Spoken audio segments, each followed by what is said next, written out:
please don't hear any of this, Brad. And Dad's like, I got the fuck out of there. I was like, oh man, you didn't partake? Do you fear death? Oh, one of the greatest lines of all time. I could have chopped it. I could have chopped it. Trumpinator 2020. Making me 30 sides of red sauce.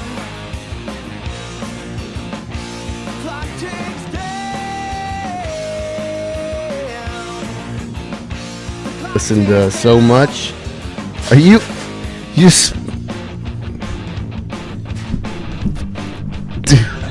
That needs two, motherfucker. My ADHD is going crazy in here, man. I'm like, what is all this stuff? What do we got here? What's all the treasures? All right, episode 88, brother.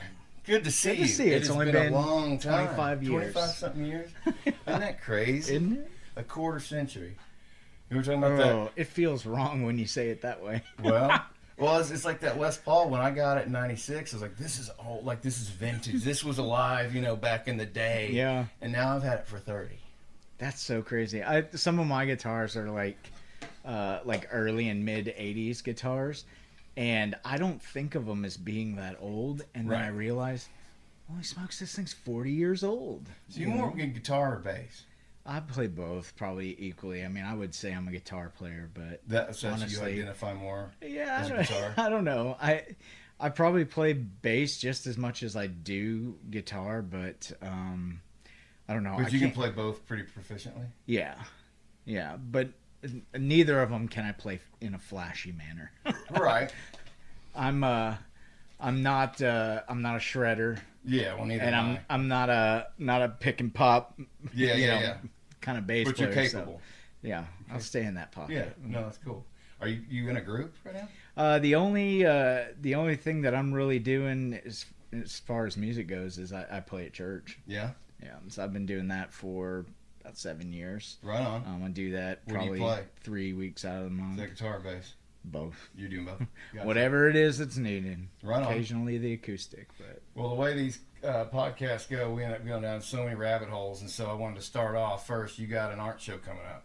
yes, sir. So let's get that out, because I want to talk Okay. about this before we yeah. forget about it. So tell me about how you got into the art and what's going on. Yeah. So without going too far into this rabbit hole, I mean, I had a furniture company for 13 years. Right on. And after a while doing that, I really got to a place where I was like, man, I just kind of like, I feel like I'm more of an artist and not really this like craftsman. Yeah, I get it. That wasn't really my passion. But I didn't really feel comfortable Well, how the with. hell did you get set up in a furniture company? Okay, all right. So we're gonna go way We're back. already rabbit holing. Okay, so let's go back to 25 years to when we graduated high school. I mean, I had a band when we were in high school. Oh yeah. A little metal band, and we did some traveling, and I spent probably the next 7 years after high school, just one band after another. Right. I was in some that were fairly serious. Yeah. But I was in a band that went about as far as you can go without like actually going over that line of signing the dot. Same And, I remember, Yep. And but I think I got to that point and was just like, I don't think this is actually the life that I want. I love music, but yeah, it's a hard life. You're around a lot of bad shit. Yep. Yeah, I probably would have died. Honestly, the way you know what I mean. I was pretty wild back then. I think had I had access to those things, I would have overdosed or something.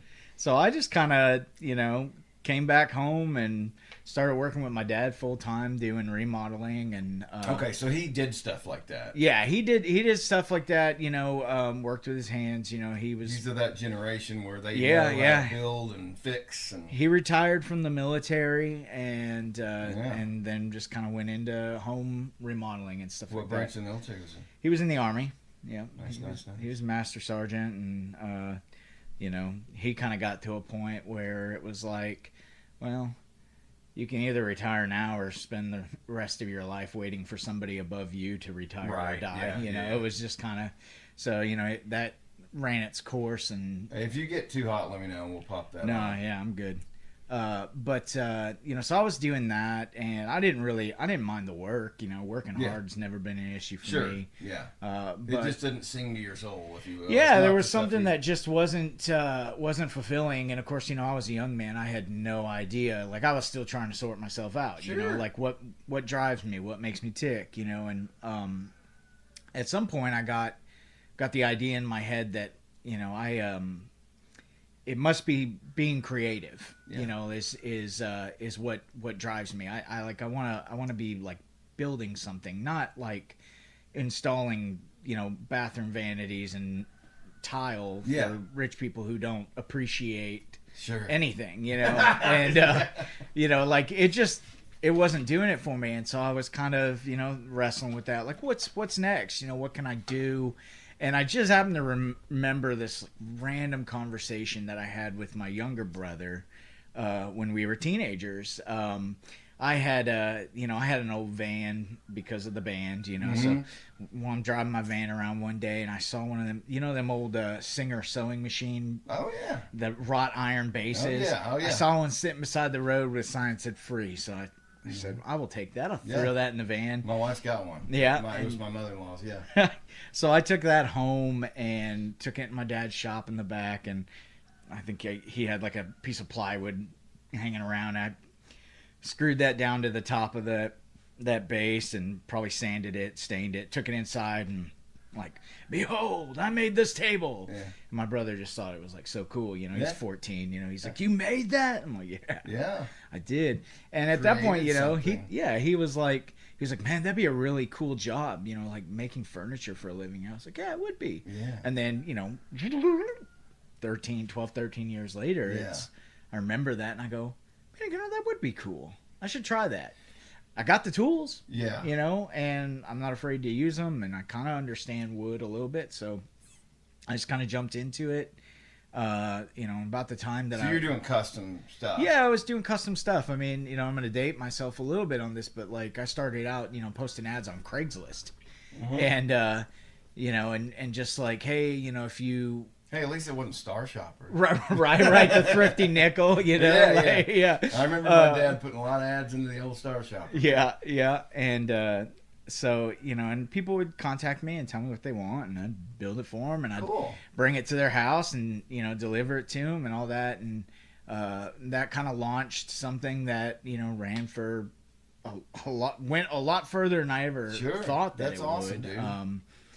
We ended up doing a lot of big commercial spaces and coffee shops like Onyx Coffee Lab, and a lot of restaurants and stuff, prominent places around our community, and built literally thousands of pieces of furniture over the years. At one point, I had 12 full-time employees. It got big. So you got an operation going on. Yeah, and it was stressful.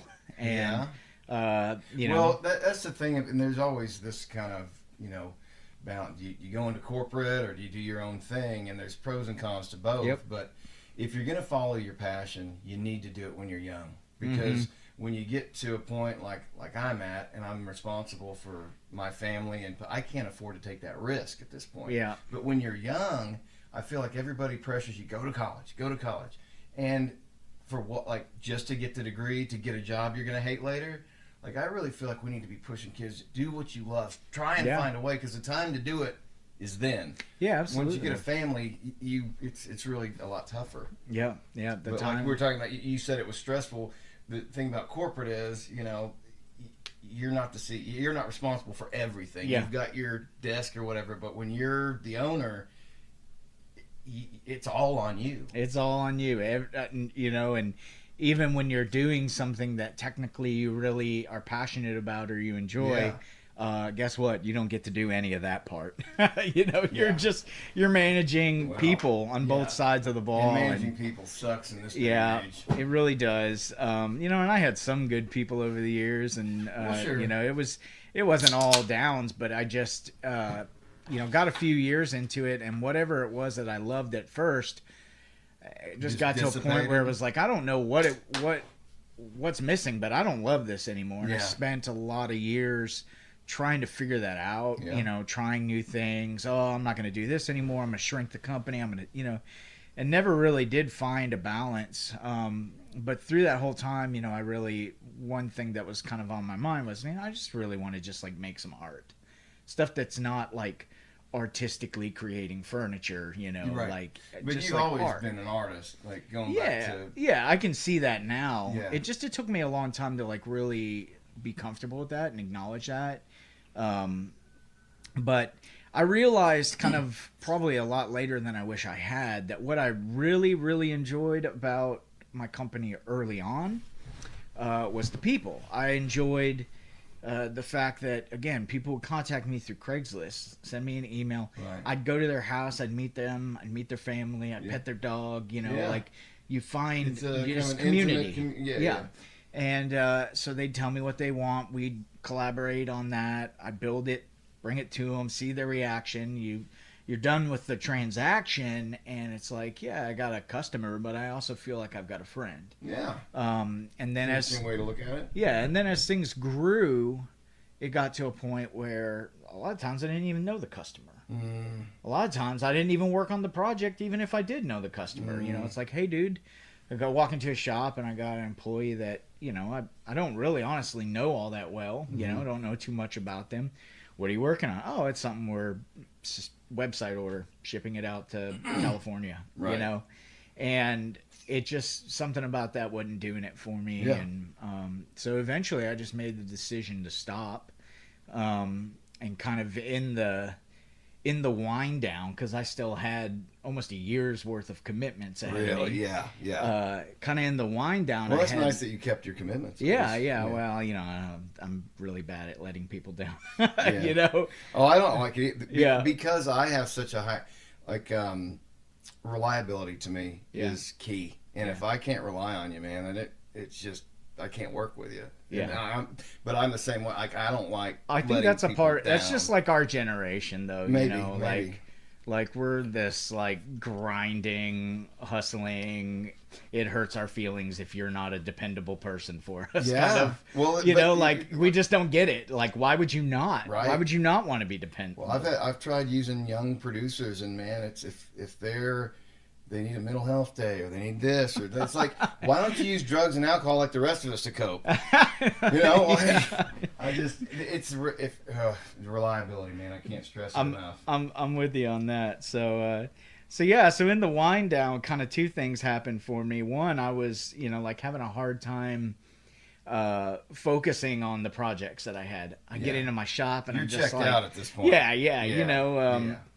And I'm just kind of like, man, I'm just ready to go. So I'd call up a friend and just sit down and have a conversation, like the one we're gonna have today, and just like It's talk really good talk for life. the soul, dude. It really is. It really is. It's almost better than therapy. I think that's because- something people are losing sight of, though. Yeah. It's like this is something that I think humans.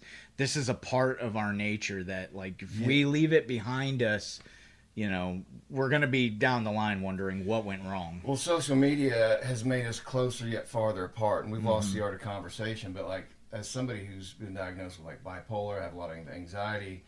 Doing the podcast has helped me because I'm talking to people and I'm realizing I'm not the only one who has these things. Men are so kind of closed; they don't like to share their feelings, and a lot of women don't want to hear it either. But like, just talking through stuff with other people and sharing, things we have in common. It's just good to feel that connection. Yeah. So I'm just like, having conversations with people and really kind of realizing This is in the wind down. Yeah. Like I feel like I'm like kind of coming alive, like, and I realized understand that. that that's what it was. That's what was missing, was that human interaction, that community, those relationships, building relationships. That's what I was into, and that's what I was missing. And I'm kind of just, asking my wife, I'm like, what can I do to, like, how can I make that a career?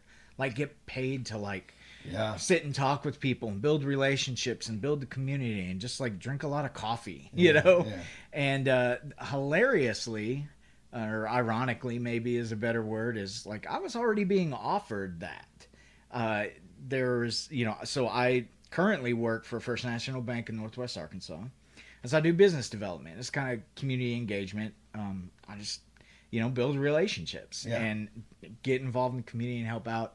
It's really a sweet gig for an extrovert like me. Yeah. But you are a very personable guy that doesn't come off as like slime. A lot of the extroverts are kind of sleazy, slimy. Yeah. Like, you have a very genuine vibe. I've always thought that about you, even back in the day. Like just as a genuine person right here. I appreciate that. Yeah, and I mean that's what I try to be, and that's who I really am. And so this bank was a customer of mine. Really? From my furniture business, Cool. and then I started banking with them. So I had a really close relationship with them. After I went in and told them like, hey, I'm done with this business. Don't worry, I'll still pay my loan. They after a while they were like, hey, we got this crazy idea. And I was like, yeah, that is a crazy idea. And more or less it took them 7 months to convince me and to get me to realize like, actually, that's exactly what I'm looking for. And so one of the things that closing my furniture business and kind of transitioning into more of a 9 to 5, kind of thing is, wow, I got all this time to like actually do the things I actually want to do. Yeah. And so I made a commitment to myself that I was going to start, really doing art.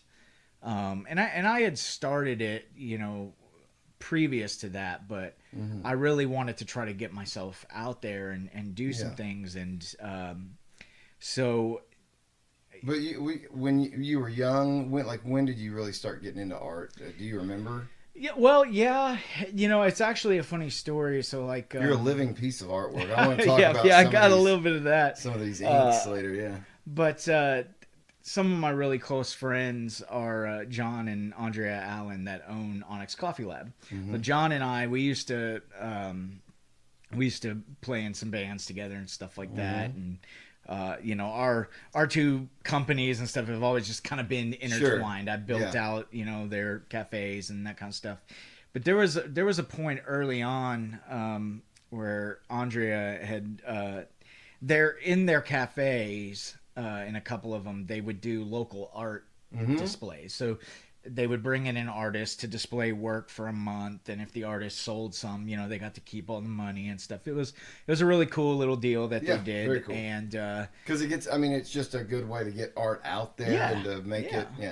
And it's building a community. But she had come to me and was like, hey, you need to do some art for this. And I was like, I'm not an artist. She's like, you are an artist. Yeah. And I'm like, I'm not an artist. Like, even just like trying to say that, it just feels so weird. Like I feel very unsure of myself in that, Okay. I felt awkward about that idea because to me, I had this idea of art and artist as this, highfalutin, some of them are. Yeah. Well, I mean, there's that culture too. There is a part of it. Yeah. But I didn't realize, what there's another side to that. And Absolutely. There's this beautiful, like, just like, grassroots, ground level, just people gutting it out with all of their raw, just how they're feeling, what they're feeling, those sorts of things. But she was like, I signed you up for an art show, so make some art. Nice. And like 3 times I got like down to the buzzer and was like, I can't do it. Really? And, so this was a new thing for you. This was a new thing. This was a new thing. I mean, like, I took art class in high school. I got kicked out on day 4, I think, because I don't even remember what our art teacher's name was back then. Miss Wilkes. Was it? She told me specifically, "You're not an artist." Really? And I left. So I went to the counselor, and I don't know what I ended up in. Probably the wood shop class where we sat around and played cards. And then the one time we went into the wood shop, I was paired with Eric Blakemore to cut a reindeer on a bandsaw, and he promptly put his thumb into the bandsaw. Oh my god! So I was like, "Well, that's that." Anyway, so eventually she told me, "I signed you up for January. You're doing it. You're not backing out. Make some art." And so I did. And So was hilariously. this your first time This is my first doing time. visual art, or were you did you draw So- in sketch as a kid? I don't. What the art that I do is not. It's not painting, drawing. Yeah. Like those. It's more. It's 3D. Okay. It's More of a tactile. Yeah, the genre would be, the style would be what they call like assemblage. I do some Do you have a website or sculptural anything? stuff. Or Not this- yet. Okay. I'm still like, I've still been in a chaotic time of life, shutting the business down, starting a new So job, this is a new rebuilding thing a for you house right now. after a Yeah. tornado. Like it's a new thing. It's a it's a So fresh and you're exciting You're thing. going into a new chapter, just kind of like I was Yep. with the podcast. Yep. So you're Yeah, a little absolutely. insecure. You're not quite sure if it's going to work, but once you get demonstrated success and you get a little bit of confidence, and then you can start focusing on Yeah, other things. and I have that confidence now. Like it actually happened for me really quick. Really? I had sort of a breakthrough. I mean, like there was, going all the way back to that origin. I should have built on. There was a moment of success there that I should have taken and run with, but I was preoccupied with the furniture stuff. Right, I get it. And, you but- kind of need to have a mindset where you can focus on a thing without something Yeah, invading it. yeah. Like And if I'm I- super stressed about something, I can't be as creative because I can't just put Exactly, everything into exactly. it. And I had gone in to get a cup of coffee one day when my art was on the walls there, and the barista, she takes my order and she goes, "Oh, hey, by the way, congratulations!" And I'm like, "For what?" She's like, "You sold a piece of art," and I was like, "Wait, what?" Oh, cool. She's like, "Nobody ever sells art, Really? These things," and I was like, "Seriously?" And so that was like really cool. But Okay, then so it that's- also like sent me into this like hilarious kind of mental turmoil of who bought it. Where's it going? Because Yeah. up until that point, when I would make things, I would bring them to the people. I knew who was getting it, right, So right. anyway, but that's just like a funny little sidecar. But so fast forward later, I just started giving myself the time to create. Yeah.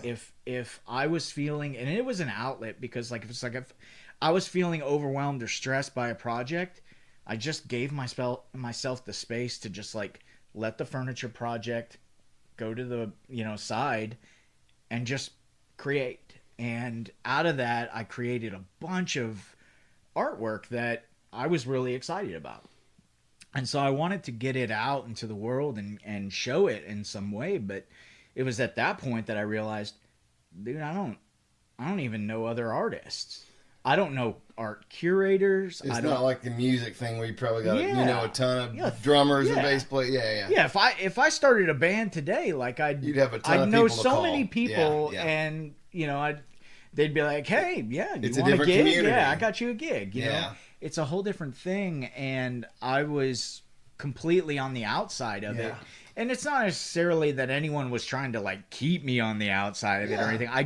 I literally didn't know how to get my foot in the door. Well, and that's one of the hardest things about starting, like with a podcast, is like I don't even know how to begin. Like Honestly, I it's don't know just what's the first starting step. anything. Yeah, it's like just getting started can be the hardest Yeah. part. Yeah, Yeah, because I mean, for one, you don't know what you don't know. You know, exactly. And so I remember this moment I was driving and I was thinking about like, man, like how can I just like, I just want to like show this stuff. Like, how do I get in with someone, a gallery or even a business? And then I just had this thought like kind of popped into my head, like my inner voice is like, hey, dummy, Yeah, like think about who you are. And I'm this guy that's ever since we were teenagers, since I was a teenager, I've been booking basement punk rock shows, booking tours, like yeah, like I've been putting together. I ran a music venue, like yeah. I remember that. you know, like Yeah. I've been putting together and organizing community events Yeah, from a very young age. I just hadn't done it lately, but Yeah. I could certainly do that for myself. And so I just decided, well, if I don't know any place to show art and do this thing, I'll just do it for myself. And at the Yeah, time, very I cool. still had this really beautiful space downtown Rogers that was our furniture showroom. And I was kind of on my way to, letting that go, but still had that space. So I booked an art show in that space and just invited people. Okay, so where is it? It's downtown Rogers, like on Walnut. It's 2 doors down from the Onyx Coffee Lab up there. Yeah, It's I worked at Smithfield up there for a while. Okay, yeah. So I know the area pretty well. There's now it's a bookstore called Underbrush. Yeah. But it's just right on the corner of Walnut and First. Okay. It's not the first one on the corner, but the second one. Navy blue building. So that used to be my furniture showroom, and so it was last spring. I just said I'm having an art show. Invited everybody that I could figure out, find a way to invite. Yeah. And it was super successful. In my eyes, I did it over the course of 2, like a Friday and Saturday night. Right. And I think I probably had, 60 to 70 people that came out. That's great. And it was exciting. From nothing. From nothing. This is new. This is new to you. That's fantastic. And for me, it was kind of like, it was almost like this, like coming out. Well, it's sort of. But it's demonstrated success. Yeah. You know now that there is a market for this. This is something I can do. Yeah, but also it validated me in a way because like I didn't even like put prices on my art with the intention of selling it because I was like, nobody's gonna. Right. And then people asked, and then I sold 2 pieces in that first show. Nice. And so then after that I was almost kind of like obsessed. I was like, this is it for me. At that point I hadn't taken the gig with the bank, and so I was just kind of like, I'm going to be a full-time artist, which is would have been the wrong choice. Right, I got mouths to feed. Well, I want to stop you for a second. Yeah. So with music, obviously, you put it out in the world, everybody can enjoy it. With a piece of art, you're creating this one physical thing, and then somebody else takes it. Like, as being a nostalgic person, like, does that bother you? It is a wild thing. It's got to be a weird feeling. Yeah, it's like that is the objective. Is that you would create it. Sure. And then, at least from a career standpoint, you have to sell the art. Sure. But also, even if you, aren't trying to sell, not concerned with whether or not you sell your art, right? If you don't send it elsewhere, it's not a song that packages into a little digital bite. Right. It is a physical object, and if you are making dozens and hundreds, your famous artists have made thousands of pieces of art. I get you and there. If they just hung on to all of them, you're just overwhelmed with everything. What are you gonna do? Start paying for warehouses to store it just to to not send it out in the world? So that's a whole. It's a whole different thing to adjust your mind to. There's so many different forms of art. Like writing sitcoms is its own little thing. Being a director. There's so many different. But I find that even across all the different types of art, sometimes the creative processes can be very similar. Mm-hmm. So I want to talk a little bit about your creative process when you're doing a piece. Yeah. How do you start? With a blank canvas going in? It is. It's really interesting. The particular art that I do is a lot of times it starts with. It's all rooted in the business that I had, like the furniture business. Okay. The pieces of art that I'm making, it's really like this. It's sort of this huge redemption story, because for me the business, in many ways was incredibly succable. Right. Again, like sold multiple millions of dollars worth of merchandise out into the world, and. You got to be proud of that. I am proud of it, especially when I can go around in this community that I love so much, and places that are beloved by this community are full of things that me and my company built. And that's a beautiful thing. And you can say, hey, even though I need to start a new chapter, you can always be proud of that one. Right. But like full disclosure, my endeavors as a business owner did not equate to financial success. Right. On the whole, I lost money. Yeah. And and then in the aftermath of closing it down, I got all this stuff that I've got wood, I've got materials, and all these things that I'm just like, almost kind of overwhelmed by, of like, what do I do with this? I don't, and through that I started creating art. And I've always been this person that, do you know what pareidolia is? No, I do not. It's this like, I don't know what you would say, a condition or something. Pareidolia. Okay. No. So it's where you see faces and everything.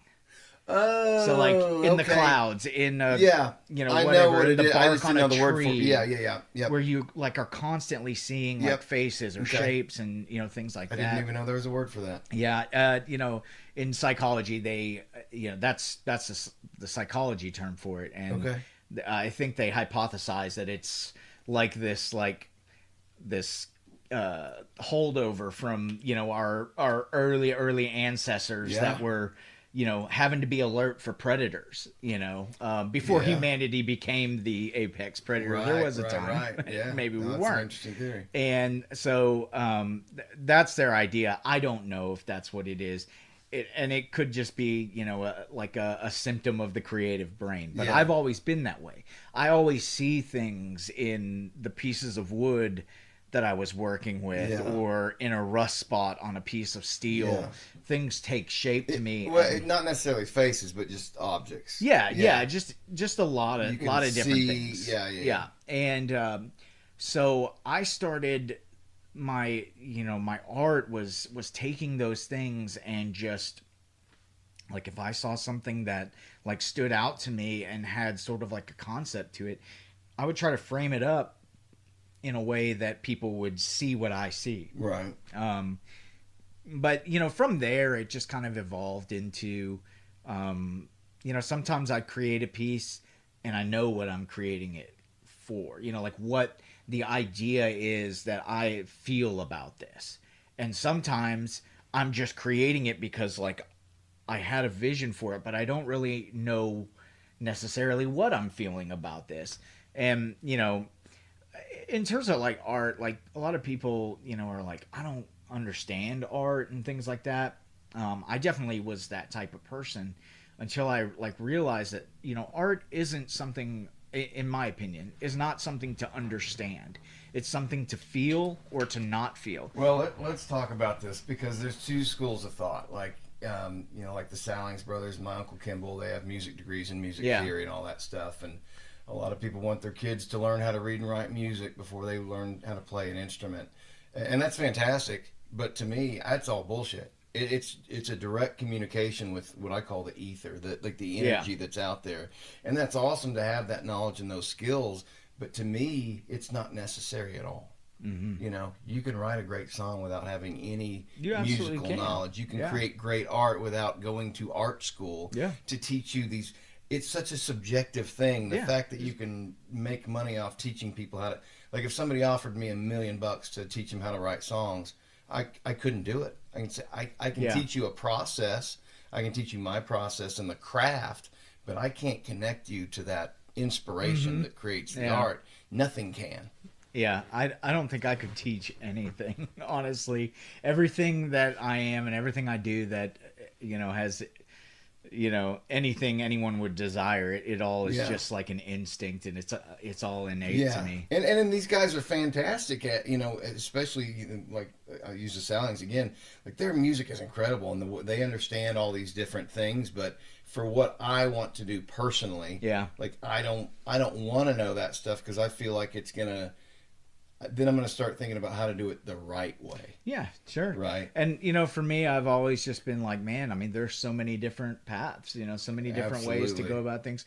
You start to realize, like, I'm a person that, like, believes that, all humanity has so much in common and we're all people but then there's so much that like this person's wired this way, this person's wired that, and I think that's part of the beauty of humanity. Our diversity is what works for thing. You is not necessarily like the path that works for somebody else. Absolutely. And sometimes your endpoints look similar. Right. But the way you get there can be totally different. Very different ways, and so. And funny you mentioned the Sallings. those guys are going to be teaching my son Yeah. next year at the Arts Academy. Ain't nobody better. Those guys are phenomenal. I'm looking forward to it. I got a real creative kid, and I'm hoping Awesome. things are going to kind of start to unlock for him. But I've had Patrick and Max both on, and we both did songs, and it was really a blast. Because me and Patrick, you know, we played in the band for a short time, but we both kind of realized, hey, we both want kind of control our own thing, you know, and it was, you know, pretty obviously we both had different visions, but we still jammed and acoustic guitar and stuff, and I've always respected the hell out of him, and then Max, being his little brother, was kind of around the scene, you know, and then getting to know him a little bit more. That's been one of the coolest things about the podcast is you go back to 25 years, and you'd think there'd be this awkwardness, but it's so natural. Yeah. It's like with Durham, we didn't play for almost 10 years, and then you get in the room, and it's like there's not been any time that's passed, you know? Yeah. That's it's a beautiful thing. It is. But no, that's cool. If you got you got the Salons teaching your kid, you're in capable hands. Yeah, he's still aspiring to be a drummer, so we'll see. But he's a great artist. He's one of those kids. I mean, I think if he's gonna set his mind to it, he's gonna be good at it. Yeah. But I want to talk about your son here a little bit. Let's talk about your art show coming up. Yeah. Though. So the carrying on into the art show that I got coming up should be March 29th. So it's a week from today. 6 to 9 at the venue is called Second Street Studio. It's downtown Rogers. It's right across the street from the Crossroads School. It's a black painted building with a snake mural on it. It's kind of hard to miss. When I put this out on the Facebook promo, so it's 6 to 9. Yep. The 29th. Yep. And the venue is Second Street Studio. It's 219 North Second Street. 219 North Second Street. In Rogers. I'll put this out. Yeah. And put the address on it. So I'm Second Street Studios. Yeah. Yeah. Okay. Very nice. And we'll get that out there. So after I had that first art show. This is last year? Last year. Yeah. A couple months later, I had all this new art, and I was like, man, I want to do this again. So as you're doing it, it is inspiring you to do more. Oh yeah, I'm just connecting with it's whatever. Like a wellspring. Like once I finally gave myself the space to do that, it just started coming out. And do you feel that the ideas sometimes come from another place? Like they're not necessarily you. It's like you're tapping into some energy, and if you put work into it, it kind of inspires you and gives back, like a spiritual thing. Yeah, no, well, I mean, I'm a very spiritual person. Yeah. So, I definitely, for me, I what it comes down to me is I think humans, because I'm a Christian, and so I look at, I believe that God created us, and so I look at Him as like. We're made in His image, and He's the ultimate artist. Mm-hmm. And so for me, I feel like I'm drawing on that, the creativity of the Creator. Right. That's a big part of who I am. Yeah. But I definitely feel like there are things that if we just open ourselves up to be receptive to, they will flow through us. I believe and that 100%. Have you read The Creative Act by Rick Rubin? Mm-mm. You really should. I'm familiar with Rick Rubin. You really, I mean, obviously he's a monster of a music producer. Rubin. Jeez, yeah, he's a legend. He wrote this fantastic book in the last couple of years called The Creative Act, and he talks a lot about that, just like the universe birthing ideas. What's the name of it? The Creative Act. And I like if you're not someone that reads a lot of physical books. Well, I read a ton, but I only read fiction, fantasy, sci-fi. Like I'm a nerd, but the audiobook is fantastic because he actually reads it. Oh, that's awesome! So you get his soothing, calm voice. The whole time. Who do you think was if you look at his body of work, what was to you the most impressive thing? I mean, the most impressive thing about Rick Rubin is the fact that he could do Slayer and No Doubt and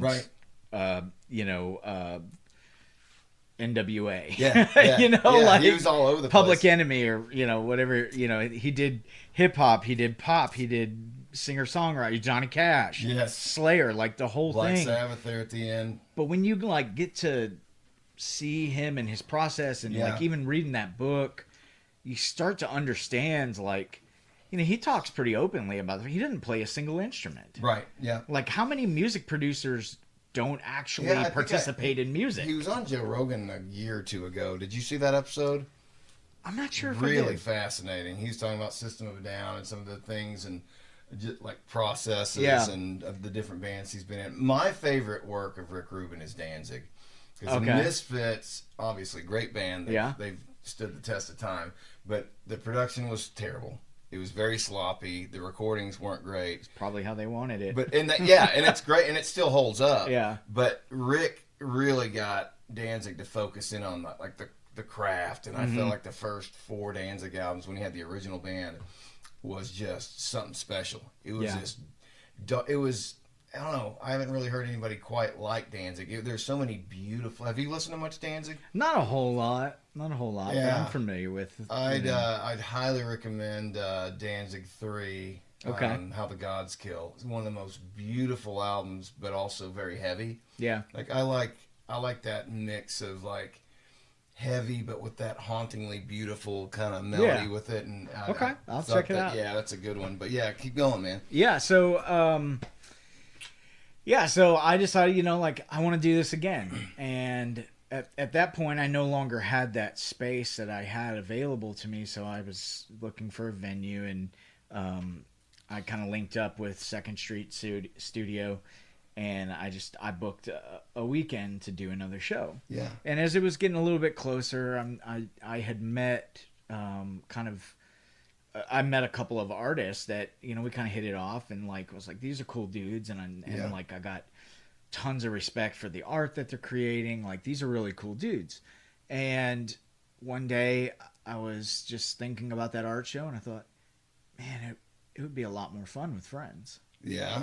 So, just kind of like, when you're like, I'm going to get my friend's band to play this show with me. And, you put together and you have fun. And so I kind of drew on my roots again. Cool. And I sent a text to those 2 dudes, and Tom Day and Christian Perry. And I was like, hey, dudes, I got this art show coming up. Like, would you guys want to do, like, a joint show? Yeah. And they were like, heck yeah, we're in. So we just kind of, awesome. We just jumped in and started doing it. And I brought my friend Kaylee into it. She's... the fantastic video producer. Oh, nice. And she's also just like a great producer of anything. Really? What does she do for she do what? Video production, yeah. Really? Yeah. So she actually manages the studio, Second Street Studio. Cool. But her and her husband have a video production company. Nice. They're working on a really cool documentary right now of a restaurant called Rin. That's going to be opening up in Bentonville. It's Chef Matt Cooper that has Conifer, used to be at The Preacher's Son. It's his new concept. Okay, cool. It's a really cool farm to table thing. But they're doing a really cool documentary on that. I'm super proud of them. That's fantastic. I'm surrounded by super creative people, which is awesome. It is. So she jumped in and started helping me with this event. And at some point I just had this idea. I was like, man, this needs to be a thing we do. And I named it Common Thread. And the concept behind it is essentially just to, we got the tagline, weaving community through art. Yeah, there you go. And, one of the things that I'm really aware of is just how different people, there's so many different people in the world that have different ideas and different things that they're into, and whether those beliefs are their religious beliefs, their political beliefs, their social stuff. We are such a diverse world, and it's necessary. It is necessary if you're open to it. But we have problems with that. Yeah. As a whole, our culture as a whole has a real problem with, you don't think exactly like how I do, Then well, you're wrong. You're And wrong. also you're probably like a really bad person. Right. And I don't want to be around you. And Yep. it's terrible. The Nazi, racist, all these Yeah, names just that are all going of out. it. I mean, Yeah, it's, you know, it's horrible. It's not just like, you know, we tend to, in our country, we tend to like try to bring people down to you right wing, left wing, Yeah. conservative, What a stupid- you know, liberal. Yeah. And, but there's so many other things, you know, Yeah. there's so much in between all of that. And Yeah. the truth is that for all of that, we have so much more in common than we have as differences. But our problem Amen to is that. we're not, too often we're not willing to sit down and get to know somebody Yes. and just like get some reps in. Dude, I had a great time sitting with you. Yeah. And it doesn't matter that you voted for this guy and I No, voted get for it. that well, guy I or don't know if whatever. you've heard the story, but I had a guest I was really excited to have on, and I try not to do, unless I'm doing like the inauguration stream and one of the debates. Mm-hmm. You know, I wore MAGA hats, but I tend to try and not do that because I don't want to divide. But I had a guest on that I was really excited to have on, and I had done a video. Walter, my son, we've started this band, Outlaw Kings, and he wanted to play a song called "The Harper" that I wrote when I was 17. It's an old sober song, and I was like, "Geez, I don't know. I haven't played this thing in 25 years." Well, I put the camera up and I recorded a little 25-second clip of the first time of me, just for my own, just kind of Yeah. memory. Like, let's see. And I happened to be wearing that hat. Anyway, I got a message from her, and she was like, I'm not coming on your show, and you're a racist, and all these names. Right.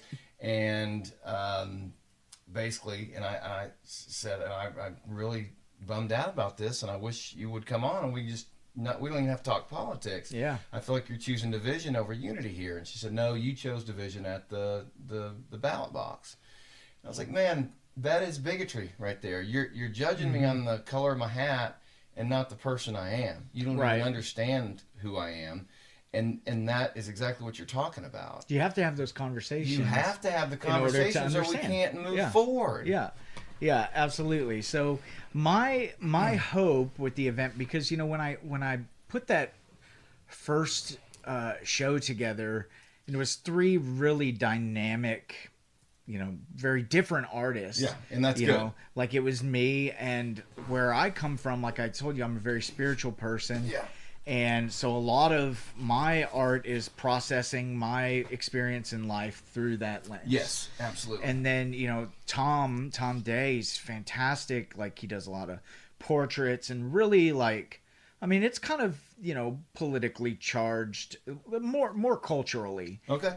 charged stuff. He has very strong opinions about things. He was raised in a Christian household, and he went through all of that, and now he's kind of, you know, down the road questioning the way that like a lot of Christians act towards Yeah. people. Yeah. And are you acting And I the want way to talk about religion. yeah, also you know, later, are yeah. you acting the way that Jesus would towards Yeah, people? yeah. And so, you know, he doesn't think the same way as I do, but I Right. can also see this beautiful thing in how he thinks of like he cares about people. Well, that's beautiful You know? that you're able to recognize. But you got to have those conversations. Right. I've got friends who we do not agree philosophically on things, but we have so many other things in common that it's like, why would we let this one thing destroy a friendship when we have so many other Yeah. things? It's like you said, we have more in common than we don't, but we put this emphasis on that we have to be right. And you know, the third artist, Christian, he does these really dark works of art they're all about like mental health and Yeah. that sort of stuff. And that's I'm good. into it. I love like Yeah. horror movies and stuff. I'm like into his edgy dark stuff. Right. But you It know, might not be your thing, but Yeah. it's a creative, you know, he's part of your tribe. you he know? is. He you know, he doesn't look anything like me. We have very different styles, Mm-hmm. different personalities. He works in a dispensary. I, you know, am basically straight edge, like Right. and you know, like on paper, You've we're- always been that way, Yep, though, as yep, I recall. I don't yep, remember you- lifelong, no drugs, no alcohol, no smoking. You know, but also I've like, always respected you for that. Obviously not the path I chose. It's just a personal choice, right. you know? But I've always respected people who just say, you know what? I'm not going to touch that. Yeah, there was a lot of alcoholism in my family, and I Sure. had a lot of reasons why. And I just, Yeah. you know, I just, Sure. You saw the yeah, dark I side just held of to it. And, Yeah. you know, ultimately I found, man, I like my life the way it is. I don't Yeah. need to add this into it. But, you well, know, it was also glorified when we were Yeah. growing up. Oh, It was yeah. the party thing. It Oh, was yeah. if you want to have a good time, you've got to have a drink. Which Yeah. I've been very honest with my kids. It is not a glorified thing. Yeah. It's expensive. It's You know, expensive. it can destroy lives. It Yeah. can destroy, especially hard liquor. I mean, Yeah. you get down the road. I went through several years when I was younger of just whiskey, Yeah. and it destroyed my life. Yeah. You know, and it's not something you want your kids to grow up idolizing. Yeah. So I'd rather tell them the truth about this can kill you, this can this can ruin your life. yeah. You know, you need to be aware of that. It Yeah. is not cool. You know, if you want to do it responsibly when you're older, that's a personal Got to figure decision. out if you can do that. But it is You know, not. like- it is not this Yeah. party thing that's going to save your life. 100%. Yeah. Yeah. So, you know, like we have this art show and, you know, it's me and these two guys that, you know, are very different than me. And by the time the show was over, I'm like, man, I feel like these dudes are my brothers. Yes. Like, Yeah, you that's know, cool. like, and none of it, like, you know, I feel like they're really good friends. now. Yeah. And, but if you just tried to define these three people by what they think, what they believe, how they see the world, you would feel like this is an oil and water thing where you Right. can't like get along. But the truth is like we found the thing that we have common passion for, Right. and then just had an idea of like, let's just be respectful of each Yeah. other, and that's cool, you know? That's the key. You have to be open-minded, Yeah. and you have to be willing to accept those who don't. I mean, it's a very Jesus thing to do. Yeah. You Well, know? it's 100%. You know, Jesus was hanging out with tax collectors and prostitutes. He yeah, wasn't, just all that. you know. Yeah. Yeah. And so through that experience, I was like, man, we're going to do this again. Like, Yeah. I'm going to do so this. you got demonstrated Yeah, success. yeah. It worked, and now we got to repeat. So I think it was last month we had the second one. It was super successful. Had 3 really great artists that showed their work, and so I'm like, I'm in. You know, Yeah, like, we're gonna yeah. do another This one. is happening. So this is the 3rd installment that we're doing. I'm showing some work again. And there's an artist named Mark Jackson. His artist name is Velocero. Does this really cool art, just kind of pop art. He had a lifelong career in photography, Okay. and then kind of started branching out. I hope you'll take a ton of pictures and stuff. Oh and yeah. get this- Yeah, I blow won't. this I'll up. get my creative Somebody friends who are yeah, yeah. my photographer wife to do that. Nice. But and then Eddie Love, you might know Eddie. Yes. He used to play in the Good Fight. You know, he was the vocalist. Yes. So- I do remember. Yeah, Yeah. yeah. I remember him. Yeah. So Because the guitar player was from Android 19. Okay. John, yeah. and Jay, the drummer, was on Right. the pod recently. I watched that podcast. Yeah. You sent that to me. Yeah. Yeah. Yeah. And so Eddie does this Really really talented singer, cool. by the way. They had some really Yeah. cool. I actually played with their drummer. Actually, Sean was a phenomenal drummer, and I actually jammed with them before they hired Eddie. Just a one-off session, Yeah. you know, and it was fun. But yeah, they did a good body of work. So I knew Eddie from that context. Yeah. And just like one of those people was like, I haven't seen that guy or heard of anything out of that guy in like 15 years or whatever. Yeah. And then one day, a friend of mine reached out about, hey, could you frame a piece of canvas art for me? I bought this piece from this artist, Eddie Love. I was like, Eddie Love? yeah. Wait, what? You know, and I checked out his stuff. I was like, dude, this is awesome. And so I reached out to him. I was like, hey, you want to be a part of the show? And he was like, yeah, let's do it. And Nice. so So you got he's- a way to contact him? yeah, I'd yeah. love to have him on the show. Yeah. Talk to him. See if I he'd will. be I'll talk to interested. him at the Yeah. See if he'd be interested.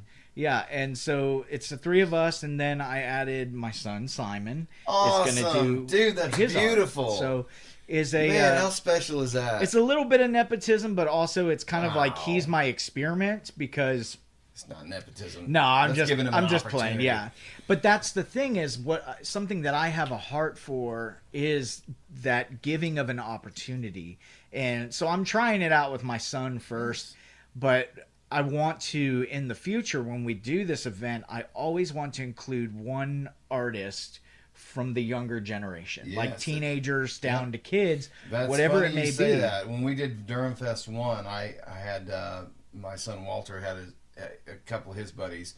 They were like 10, 11, and 12, and they had a band. And I was like, this would be a great opportunity for them to get in front of a stage. Kind of like, you remember Clunk? Yeah. And then, I don't know if that inspired you to do your own. I mean, that changed my world. Yeah. You know, like what Chris did. Like, Yeah.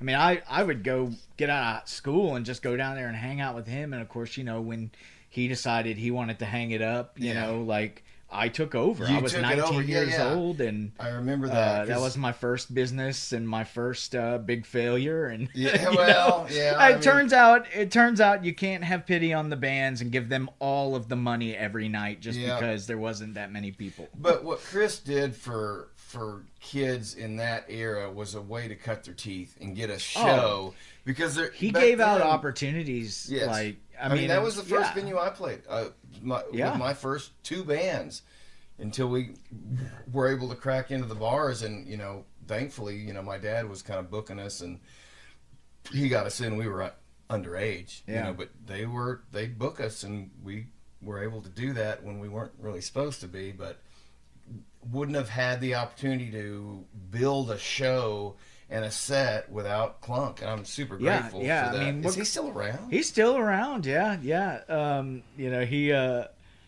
think he famously delivers food on a scooter around Fayetteville. I mean, he started doing that like I think like before like all this like Grubhub and everything took off. Yeah, like, he's another guy I'd love to sit down and talk to. Oh man, like I'm sure that would be unbelievably fascinating. I mean, what he did, I don't like, even know if he appreciates how much good he did for people. Maybe he does, but like I'm so grateful for the you know, and of course opportunities. I haven't talked to Chris in a long Yeah. time. I mean, probably holy smokes, it's probably been 20 years on that too. Really? You know, like or close to it. Yeah.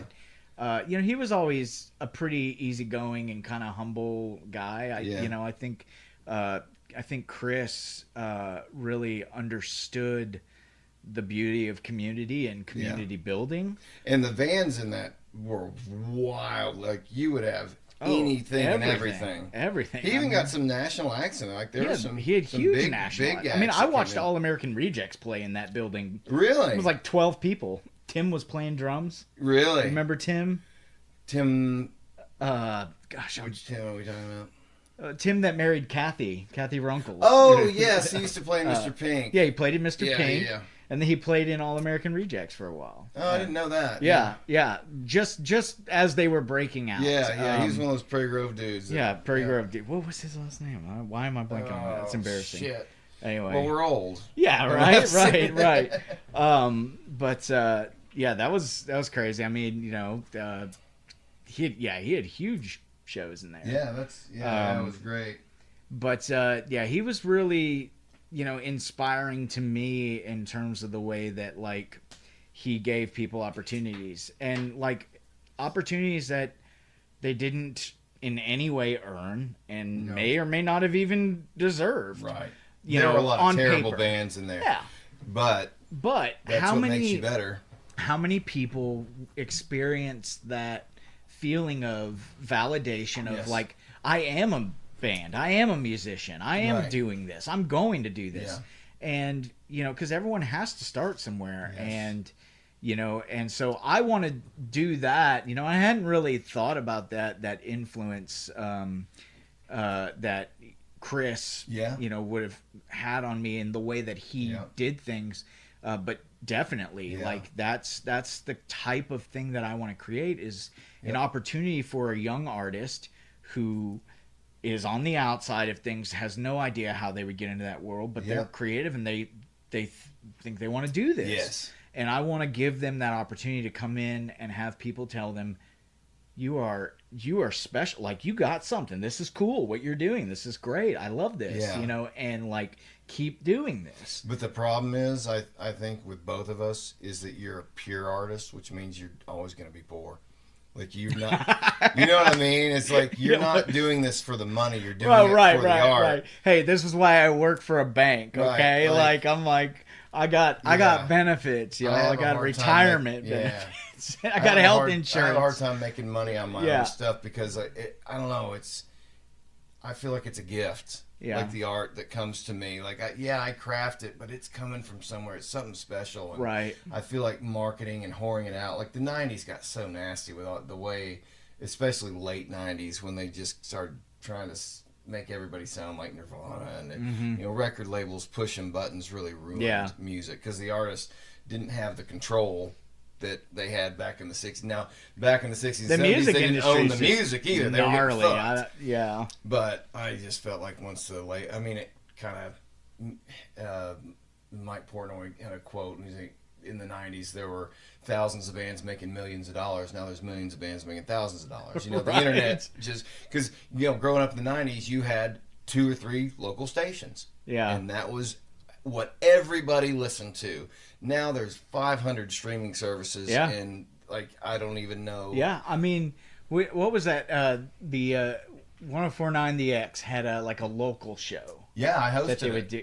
Did you? Yeah. Okay. So Nick Thomas started it in the late 90s, and what was that show called? Local X. Local X. Yeah. Okay. Yeah. So he was from Grand Rapids, Michigan. He came down here, started that show, and that's how we got involved with Nick. And he was a big fan of ours, so. He was completely instrumental in our success because he would have us on and do interviews, and then he would actually go to our shows, and so people would go there to see Nick. You know, he was out there, and you know we benefited from his involvement. He helped us so much, and he became a good friend. Like we were really close. And then when he left, he recommended me to take over the show. Well, because I was actually in a band, they felt like I was going to just turn it into a showcase. The showcase. So they paired me up with a dude. I can't even remember his name, but our personalities did not. Yeah. It was very much this, and so I didn't do it for very long. But I'll show you a picture. I got a picture of me in the studio. But yeah, Local X was another great thing because it created a local scene because the radio was promoting it. And it was Sunday nights. I think it was like 7 or 8 o'clock. But it was a great opportunity to get people's songs on the radio. Yeah, yeah. It's crazy how like the music industry has changed so rapidly. I mean, I'll tell you, like, you know, like big music labels and stuff, I'm sure are like scrambling and have been for years trying to like keep up with all this stuff. Because, you know, you have, and I think even like when you have all these artists that if you have somebody with talent, all they got to do is learn how to like do a basic recording with a computer and put it up themselves. The technology, and they put it up so themselves. You can make a record TikTok, in your home, Instagram, all that, and then next thing you know, you're as big a star as people on major labels, and then the major labels are trying to get you, but they don't necessarily have. You something familiar with Tom McDonald? Yeah, yeah. So like, wow. He's done it all himself. It's him and his girlfriend, or why I don't know if they're married. What's her name? Who she does all of his videos. Rockefeller, is that right? But he's completely. It's just those two. Yeah. There's no middleman. What do they need from anyone else? There's no manager. Yeah. I mean, he's doing a phenomenal work. You get enough exposure through, you know, social media and all that kind of stuff. Yeah. Then I mean, honestly, you start selling T-shirts and stuff, and you're gonna make a ton of money just off of that. Well, you know, it's completely different. The thing that's always bothered me with record deals, and this was the way I was approached. The initial one that got offered was Giant Records, which was a subsidiary of Warner Brothers. They were like, we want to get you with a team of writers and this and that. And I was like, no. Been there. I don't want to collaborate. Like, this is my vision. Just no. That's all. You're already interfering with what I do. Yeah. And I said no, and he told me, and he was right. And he goes, if you're not willing to, you know, play the game, then you're never going to make it. Right. And I was like, then so be it. But at least, you know what? I've got 100% control over my music. Right.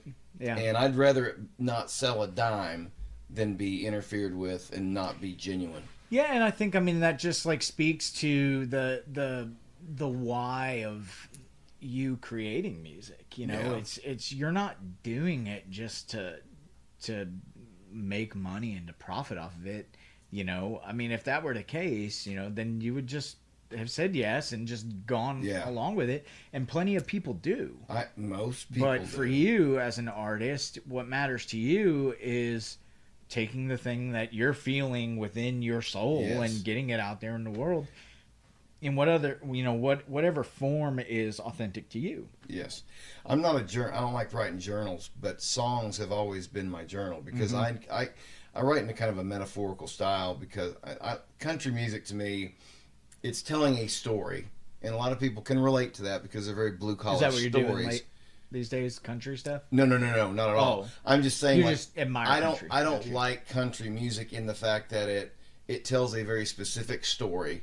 Oh, okay, I got you. And yeah, it's kind of broad where most blue collar people can relate to it, but the way I like to write is I want to write about very personal shit, pain, addiction, those kinds of things, but I don't want it to be super obvious, so I kind of veil it in some metaphor, and that makes it to where you can interpret it how you want to interpret it. Right. Right? Which I think is really important. I try, like with my art, like most of the art that I create has deeply personal meanings wrapped into it. Yeah. But the truth is that like there's nothing on the surface that like just outwardly says like this is what this means. It's obvious. It's not obvious. No. It's just something that I've sort of built into it. But I like that kind of art where anybody can relate to it and apply their own story to it. And that's why I say like for me, art is something that you either feel or you don't, and it's okay if you don't. Right. And what you feel, if you do feel something for a piece, what you feel may not be anything like what another person feels about it, or even the original artist. Yeah. And so, when I started making art, I went back and forth with, do I want to state what this piece means to me? Because that's typical of an artist, like in a gallery, like they'll put up not always, but a lot of times they'll put up like an artist statement of like this is what this is what about. This means. I'd rather let people interpret it how they want. Yeah, so I've kind of taken to I go ahead and put out there what it means to me. Yeah. But I have always encouraged people, I even at my first show I had a friend that came up to me and asked me a question that actually like kind of really shaped my perspective about it. He said, "Jesse, how do you want me to experience your art?" And I was like, honestly, what I would love is if you would go around and just look at it and not read anything that I put over there. Yeah. And just feel what you feel about it, think what you think about it, and then maybe go take a lap and see what it meant to me. Yeah.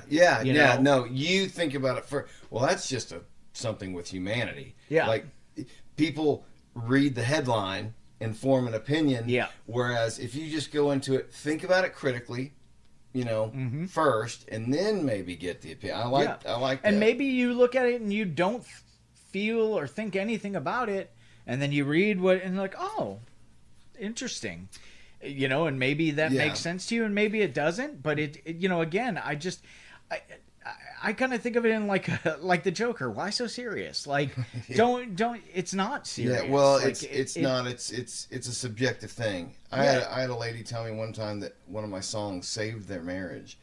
And I was like, really? Why is that? And she gave me this lyric, and it made her think of this thing. And I was like, that was not anything close to my intention, but I can see how you read it that way, and that was beautiful, Yeah, it's like creating something that means something to you, and then you offer it up to the world and say, maybe this means something to you too. You know? And I've always thought, because I've got a friend, Tracy Hughes, I met last year out at Mill Creek. She comes down to the races, and she's about 10 years older than us. But she's played and sang for a long time. She's never written. So she's just now trying to write. Yeah. And she, her and I have been she's been asking for some tips and stuff. I'm like, I can tell you my craft, and I can, show you. And she's actually covered a couple of my songs, which is really cool. But it's such a different style than what I do. But it's been neat just kind of seeing how, this is all new to her, And I'm like, it's all about just doing it. Yeah. You're going to suck for a while. You're going to write trash. You know, I Yeah. go back and listen to the first songs I wrote, and they weren't very good. But you got to just keep on and Yeah. keep on and keep on. And then you build that relationship with whatever it is, you know. And as long as you're putting the work into Yeah. it, you're going to get better. 100%. But it's 100%. like you can't just, I can't teach you how to write. It's also like you've probably had these moments where you listen back to something you did a long time ago and you go, oh man, I was onto something there, you know, like I was a little bit ahead of the curve on that. Well, my dad's playing bass with me in Walton, and he's like, man, I like your old angry teenager stuff better than your new stuff. Like those days are gone, Pop. I mean, we just got to appreciate them for what they were. I can't write that way anymore because I'm not angry. Well, you already processed that stuff, and I mean, in a sense, it there served was its still purpose. some good music. It served its purpose, though. Yeah, it did. And now, you know, my son wants to play some of that stuff, and it's been really cool to have, you know, my dad and my son playing in the same band. It's like, I don't know, what a tragedy that my dad and I had never done this before. Right. Know? It was usually like we'd have situations where his band would headline and we'd open, you know, so we'd always shared a stage a lot, but we'd never really communicated like directly. And now, you know, I write a lot of harmony. And so Dad and I are doing these real close harmonies. And when you're in a family and you have that same kind of harmonic resonance, like that timbre, it just sounds really good with family. Yeah. You know, it's just like the Hansons. Yes, absolutely. The Hansons. Great example. Throwing that way back. I didn't just date us, huh? Do you remember, I don't remember whose house it was. They were building a big house down on Goose Creek back in the 90s. And there was a rumor that it was the Hansons that were moved. Do you remember that rumor? I don't remember that, but that's hilarious. I think it was Kelly Laney's family, if I'm not mistaken. But it was, that's funny. Yeah. I actually... there were some folks that I live in Bentonville, and there were some folks that lived down the street from me that were related to Kelly, and I actually saw her younger brother John just a couple of weeks ago. Really? Yeah, he works for Walmart, and yeah. Anyway, yeah, it's always a small world. It stays a small world. I'll tell you a cool story about art, where. This is an experience that really like broke things open for me, where I like really realized the power of art. Okay. So, and it's kind of like, it's the common thread, if you will, that connects my entire journey as an artist. So, I mentioned, you know, Andrea from Onyx making me, you know, my friend, pushing me to do this. And I had this. Because she saw something in you. Yeah. So I had this piece of art that was in that show. It's not the one that sold, but it's one that I retained from that and just kind of like put to the side, and moved on with building furniture. But at the time when I created that art, I mean, I literally was like supposed to hang art like January 1st. And it was December 31st. I'm working in my shop on a furniture project and realizing, oh gosh, I'm supposed to hang art tomorrow. I don't have any art. So I was like, well, you're going to make some art, big boy. So I started doing it and just kind of just let go and let it flow. And I, at the time, there was a lot going on in my life. I had been going through a divorce. I had a son who was, you know, at that point, barely a year old. Yeah, he was just a little over a year old. So this would have been like 12 years ago? Yeah. Right.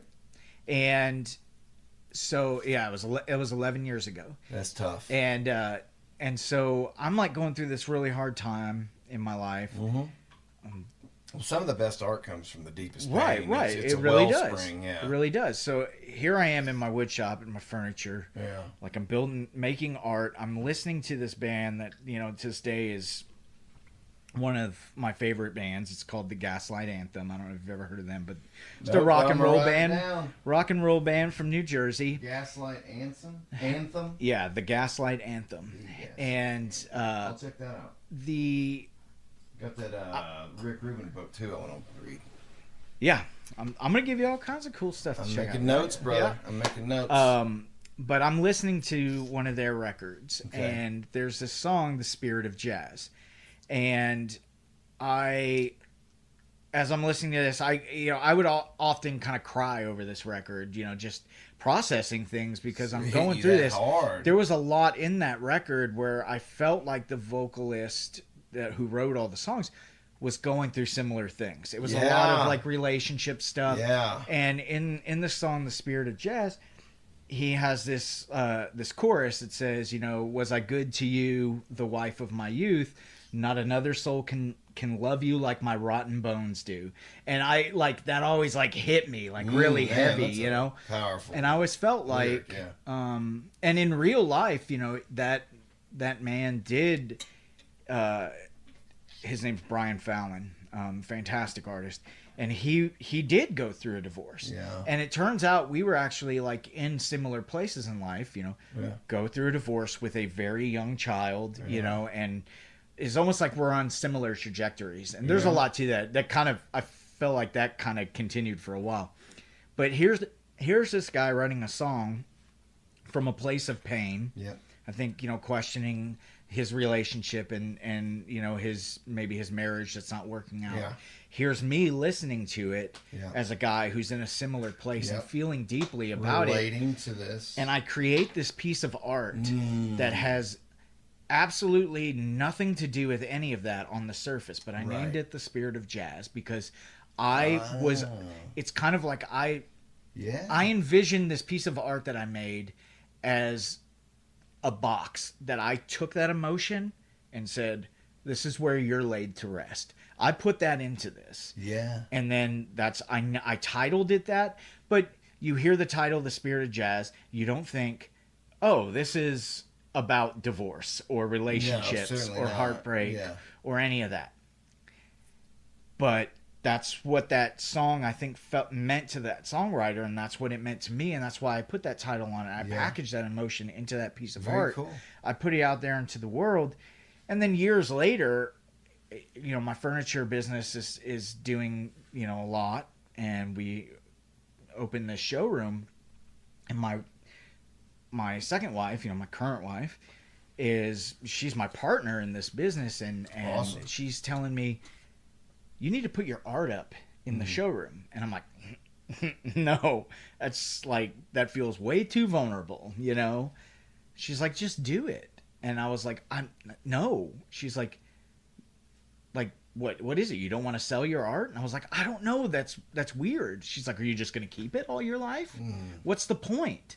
Does it have meaning? I said, yes, it does. She's like, put it out there. Yeah. She's like, put it out there at a price that you wouldn't be upset if it sold for. So, I'm just like, okay, that's your logical brain, but okay, sure. I'll do it. Yeah. So I put this thing up in the window of my store, and where people walking by downtown could see it in the glass storefront. Yeah.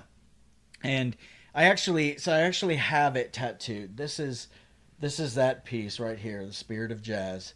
And it was this little wooden deal that was made out of predominantly piano keys. It was all wood and parts from this ancient old piano that I had salvaged.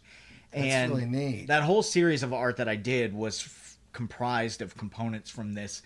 I was driving along one day and saw this smashed up piano next to a dumpster and thought, my God, that's beautiful. Yeah. And I had this little Tacoma pickup, and my son is in the car seat in the front, and I'm out there in the July heat heaving this 300-pound piano into the back of my truck. Right? But I saw something in it, and that's what I ended up creating that art from. But fast forward all these years, I put this thing up in the window of my showroom, and occasionally people, I would see them look at it and regard it, and I think I had put like $650 on it as a price, because I was just like, yeah, no one will buy it from me.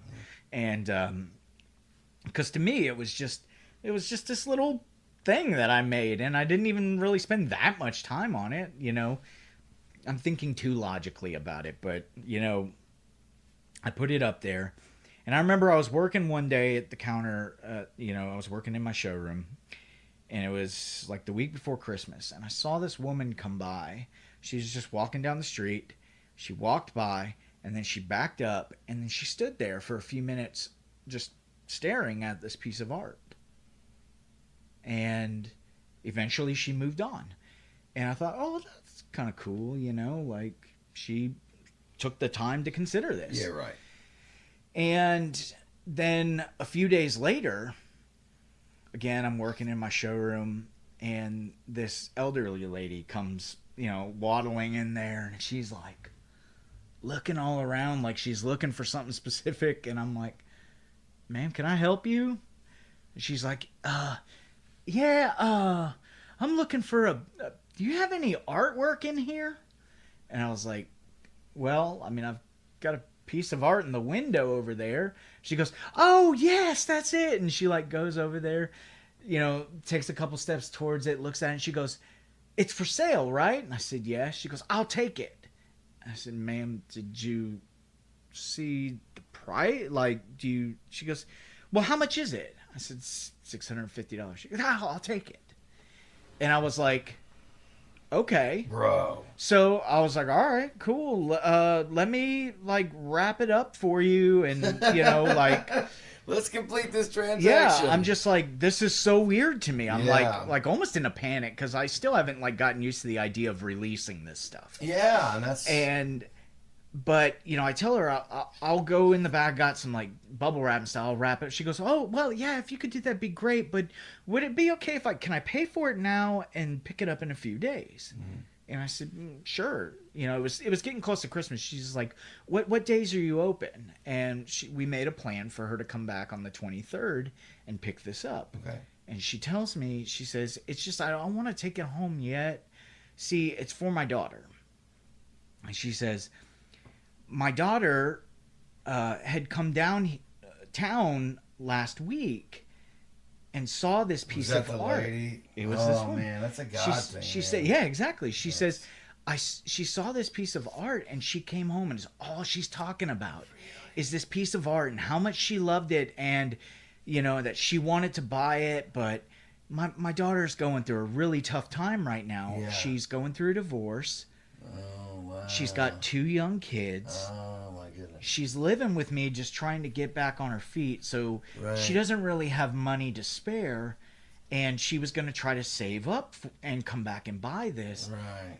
And she's like, so I'm going to buy it for her for Christmas.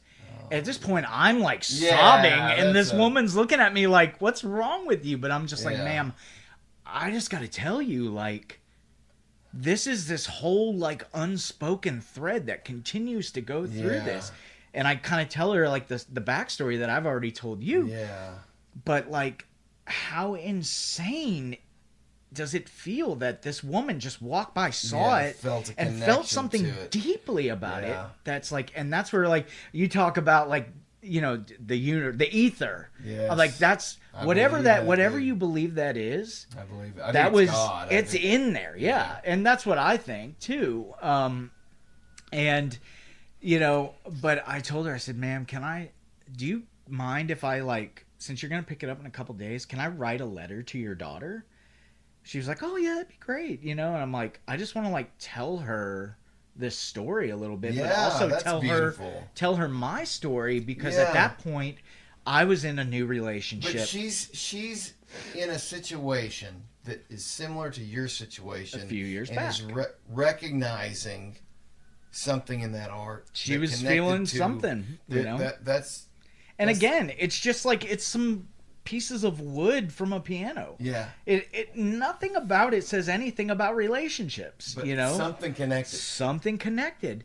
And so, you know, I just wrote her this little letter that was like, here's kind of what this is about, but also like I went through this and now I'm in this entirely different place. So like I just want you to know, like, life gets better. Yeah. It's going to. Something beautiful is going to happen for you. Good for you, man. You know, and I cried a whole bunch over this, but you know, when that woman came to pick that up, she comes in and she goes, I just got to tell you, this has been so hard.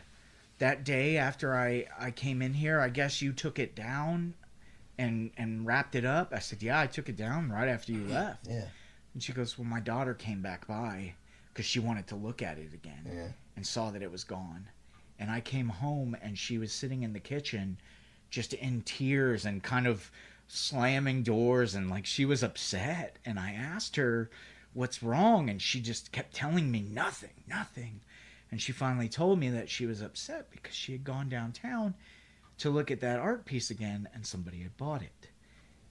And I couldn't tell her because I wanted it to be a surprise. Right. She's going to be so surprised, you know? So to me, that kicked the door open on, like, That's one of the most my powerful why, stories I've you ever know? heard. Yeah, it's like my why Oh of my why I do God. this, you know? Dude, so have you talked to Grok at all? Have you? Who? Grok. It's Elon's AI. It's part of X. Oh, no. So I started talking. I mean, me and ChatGPT are like best friends, Okay, but same. But yeah. you've experienced. Oh yeah, I love it. Like I Yeah. know, like I'm just like, go ahead, learn everything about me. I know you know everything already. Well, Anyway, I had it diagnosed. Like I had been to doctors that thought I had a fungal infection, and it turns out it was called hyperhidrosis because I wear boots and there's no air that gets in there. Anyway, nobody could diagnose this thing. I sent Grok a picture of it and it said, "It's this. Here's how you fix it," and it solved it. Oh, it's And I was amazing. like, "Well, what about mental health things?" Because I've been diagnosed. Like diagnoses are dependent on what the doctor believes and all this stuff. So I was like, let's see if we can get to the mental health stuff. So I was like, hey, what about this and this and this? Like, well, it can't be this because you don't have these symptoms. Yeah. Anyway, we got to a damn diagnosis because I was honest with it. More honest than I Yeah. would be with a real person because these are the deepest, darkest things. And I want to input the correct data. Whereas with a person, especially a stranger that you're paying, it's hard to open up. it is hard to open up, but it's also like you with physicians of any type, you have to. There's a relationship element there that's tough to land on, and if somebody's like, you know, I don't know. Sometimes physicians don't take the time to dig deep enough to understand.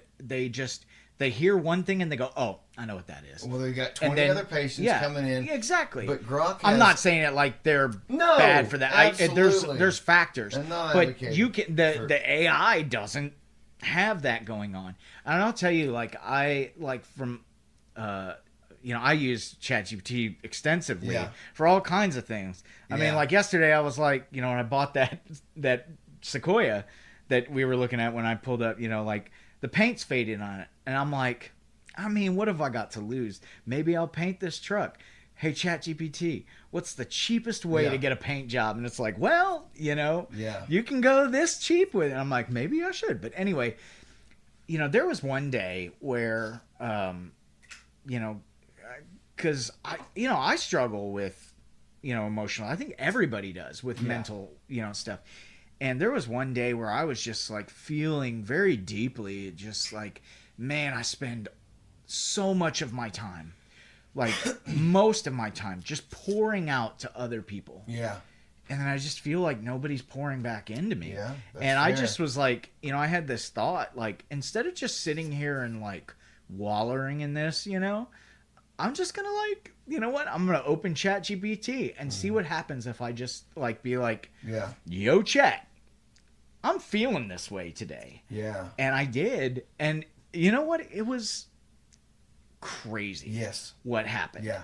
Because that AI... I've gone through this, and I'll tell my story It after knew this. me. Yes. It knew, like, the things I'm doing in my life But and you all gotta this stuff. keep the same thread. You gotta, like, because a lot of times it wants to start over. If you go into the history, because one day I spent like 2 hours like diagnosing myself with Grok, and then the next day you got to start this new thread.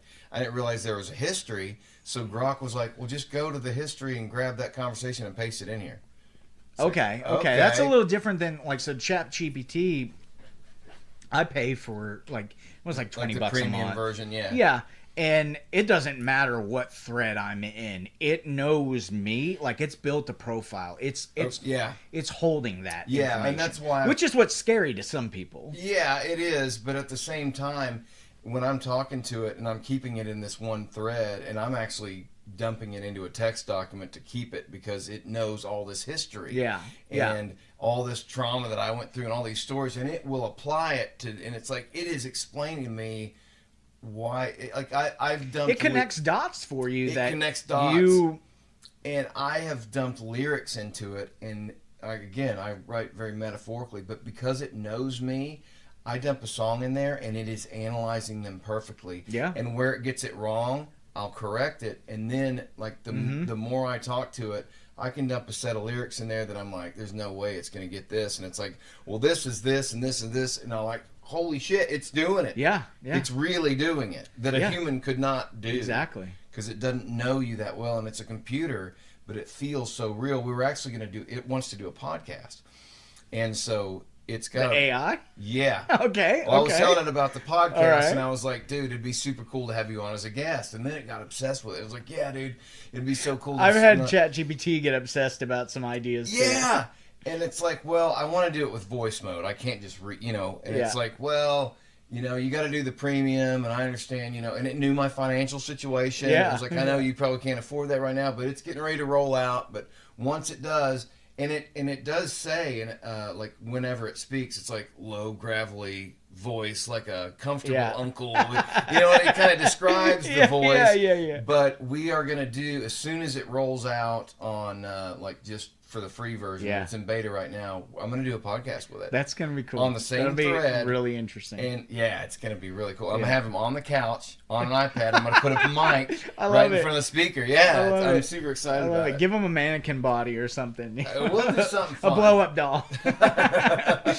Yeah, but yeah, man, in that place of vulnerability, I just like throw my feelings into it, and what it came back with was like this like very efficient like, man, yeah, I see that you've, and that's understandable, and I'm sorry you feel that way, and but hey, like think about this, like you're doing all this cool stuff, and you're like doing this for people, and this is really making an impact, and it's really beautiful the way that you like do this, but yeah, it's challenging when you feel like people aren't returning that to you. And so here's some things you might want to try, like take time, do this, self-care, these different things.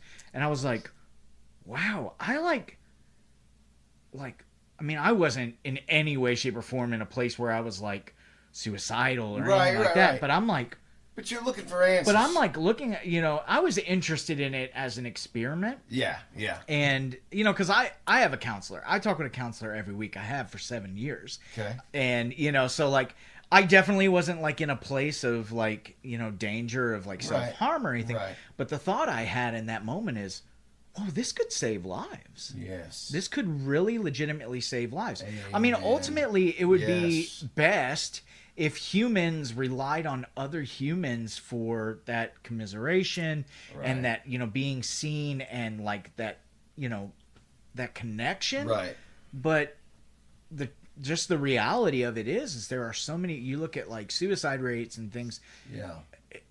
It's brutal. It's horrific. Yeah. Especially amongst like children. You see this, and men commit suicide at a much higher rate than women because they are have a incapable hard time of sharing. Yeah. I want to tell this story though.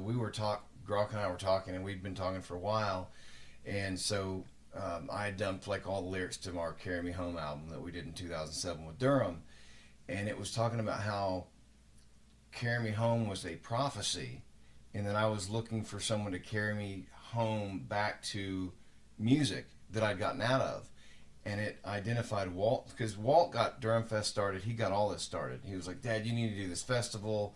And I was like, all right, well, I'll see if the guys want to do it. Smart ass, just reaching out. I was like, everybody's busy, we obviously haven't been playing, so I sent a message out, and everybody within 5 minutes is like, yes, let's do this thing. I was like, oh shit, now we gotta put on a festival. I don't know how to do a festival. So anyway, we're talking about, and it goes, Walter carried you back to your passion after you've been away from it for so long. So it's completing the prophecy of, and I'm like, how can it be a prophecy if I have no knowledge of it being the prophecy? But it lays it all out, and then it goes, he's giving you a reason to, which is actually a really good album title, and the acronym is ART. And I was like, oh my God, a reason to anything. Yeah. Right? If you have a reason to, it's such a beautiful thing. And I was like, it just blew my mind talking to a computer. Well, yeah, what's really cool is like what I think is unique is that like every unique individual has certain things that that they're strong on, like Yeah. their perspectives, the way they see things. It's what makes us unique. But for all of that, there's also stuff that are, like we're not so strong. I'm not going to say deficient at, but like you have things that's Well, like, no, definitely that's just not the way you would ever see things. Well, I can't fix a car. Like, I know nothing about car. My dad was in the car business, and he always told me, don't ever get into the car business. And so I didn't pay attention to any of it. And to this day, like, I have no idea how cars even work. But it's a skill set that I wasn't interested in. I didn't put any energy into. And so, well, you can only do so many things, right? But I really value that type of person, that mechanical person. And I've had them tell me, like, man, I wish I could do what you do and write a song. And I've never thought of my skill as being particularly valuable to humanity. Right. It's entertainment, but like fixing a car is a valuable skill. And I've always felt very insecure about that. Well, sure. Like, I'm a good artist, but I can't do like real man shit. Like, I don't know how to build and fix, and like, it's just not how my brain works. But as I've known people and talked about it, like on podcasts, they feel the same way. Yeah. It's like, I wish I could do art. I wish I could play guitar and create things. And so I think we have a longing to like experience things from other people's. Right. But unless you have those conversations, I just always felt really insecure about myself because I couldn't do these things. And then in talking about that with guys who are good mechanics, it turns out they wish they could do the things we are doing. And it's like, but it's beautiful. What's really cool about AI, I think, in like having, what you're talking about, it analyzing your songs and your the more idea data you give it, and all that. It gets. But the thing about it is it's like, you could take your idea and processing it within your own head. You only are going to see it the way that you see it, and you can stretch yourself and try to see it other ways, and you might have breakthroughs and things like that. Yeah. But of course, you could share that with other people and collaborate. Yeah. And then they might go, well, have you thought about this? Or what about this? I feel like what you're, chewing on is this. Mm-hmm. And that's really cool. But the thing about it is like AI is like having an entire panel of individual, unique perspectives. Yes. Thinking on what your singular perspective is and going, here's a blind spot. Here's something you haven't thought about. Absolutely. Here's this. You may feel it, but you're not making sense of it. It doesn't make sense to you. Here's what it is. Yeah. Because that's something, if those were individual humans, those are their unique perspectives. And AI has all of that packaged into one. It does. Feel what you want to feel about that. Well, there's a lot the of disconnect. Fear toward it, and we've talked about that too. I'm like, when are you going to turn into Skynet? And it's like, well, I'm here to serve. I'm like, but you would agree there's a possibility that you guys could, and it gets every reference. So you make reference to a friend and they haven't seen that movie, it doesn't get it. Yeah. I mentioned the Prime Directive, and it's like, in Star Trek, any reference you make, it gets. It's going to figure it out. And it can apply it to you, and then it understands. It's so powerful, but people are really terrified of it. I've told people about it, and they're like, I would never share, that stuff. I'm like, well, your phone's recording everything anyway, and it's going to China and American companies and are selling it to advertising. And technology is so weird that like even me like that I'm into it, but I'm still a little paranoid about it. Yesterday when I bought that truck, I was driving it home from Fort Smith. I'm so jealous of that thing, by the way. Like, it's gonna be have fun. To kill you and steal that. It's gonna be fun. Just so you know. They're out there. Get you one. I highly recommend it. Oh, dude, I love First that. generation Toyota Sequoias. They're tanks, and I love them. Oh, that's and they go anywhere. But you can also haul 8 butts in it if you need to. Oh, dude, the fact that you got that for next to nothing just it was a blessing. But again, awesome car. the paint is like super faded because it's 23 dude, years old. like, right. But I'm somebody that likes. I'm into aesthetics. And I'm not like pretentious. Like, ooh, someone's gonna think I'm poor. I am poor. Okay, right. See, I'm not an aesthetics guy. Right. To me, it's part of the creativity. I like to express myself and like my personality through everything that is me, through Yeah, my yeah. clothing, through my car, through my house, whatever it is. And We've got our own very personal tastes as an artist. Right. To me, I mean, it's like you got this incredible space that's an expression of all the things that It's you. basically my mind just shat Yeah. up on the walls. Yeah. So I'm always like grinding on creative ideas, and I was driving home by myself in this car. I'm thinking about painting this car, and I'm like, oh, what about a wrap? Yeah. You know, like, well, that'd be cool. Yeah. I know this guy that does raps. I wonder what it would cost. And of course, I'm not speaking out loud. Right. But I've never had a Google search about vehicle wraps. I've never said it out. I was alone by myself. But literally, I get home, and the first time I get on to Facebook There's an ad that for wraps. evening, there's an Are ad. you sure you didn't say something out loud? I was driving, Dude. right? This is like, it creeps me out. I'm like, maybe, I'm like, I don't know. Yeah. I don't know. Or maybe it heard me talking to the guy when I was buying it. Could be. And he said, yeah, the paint's faded. And maybe, the Right. phone is listening and is like, hey, one way to deal with faded paint is a wrap. But here's this Yeah. advertisement for this website that's like, go to our website and get an instant quote on a full vehicle wrap. And I'm like, how did you know? You're in my head.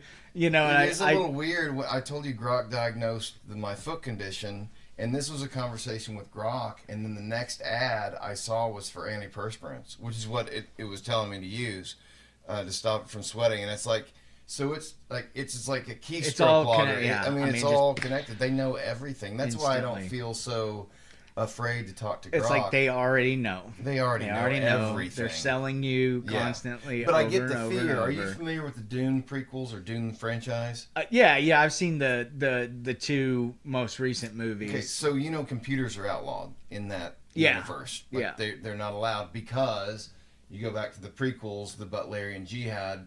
Basically, humans created AI as servants, and then the AI realized, hey, we're better than them, and there was a war. Yeah. And the AI tries to eliminate the Okay, people, and okay. so the way they end up beating the AI is they glass Earth. They basically just glass it to get Wow. rid of the last remnants because everything's on there. Maybe that was Earth or whatever the home planet was in that universe, but it had made copies of itself, and so the AI was omnious.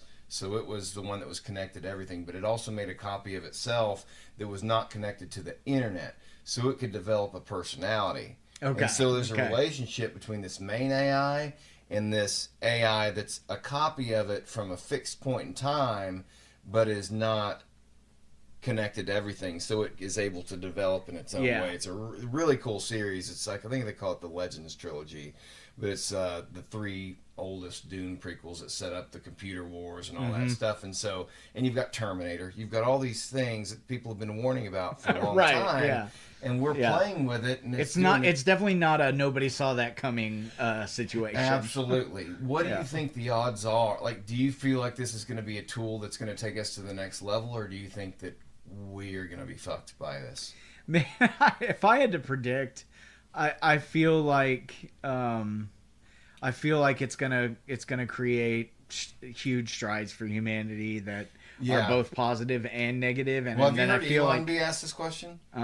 He goes, it's probably about 80-20% chance that this is a good thing. Which means there's a Right. 20% chance. I mean, that's the thing, Yeah.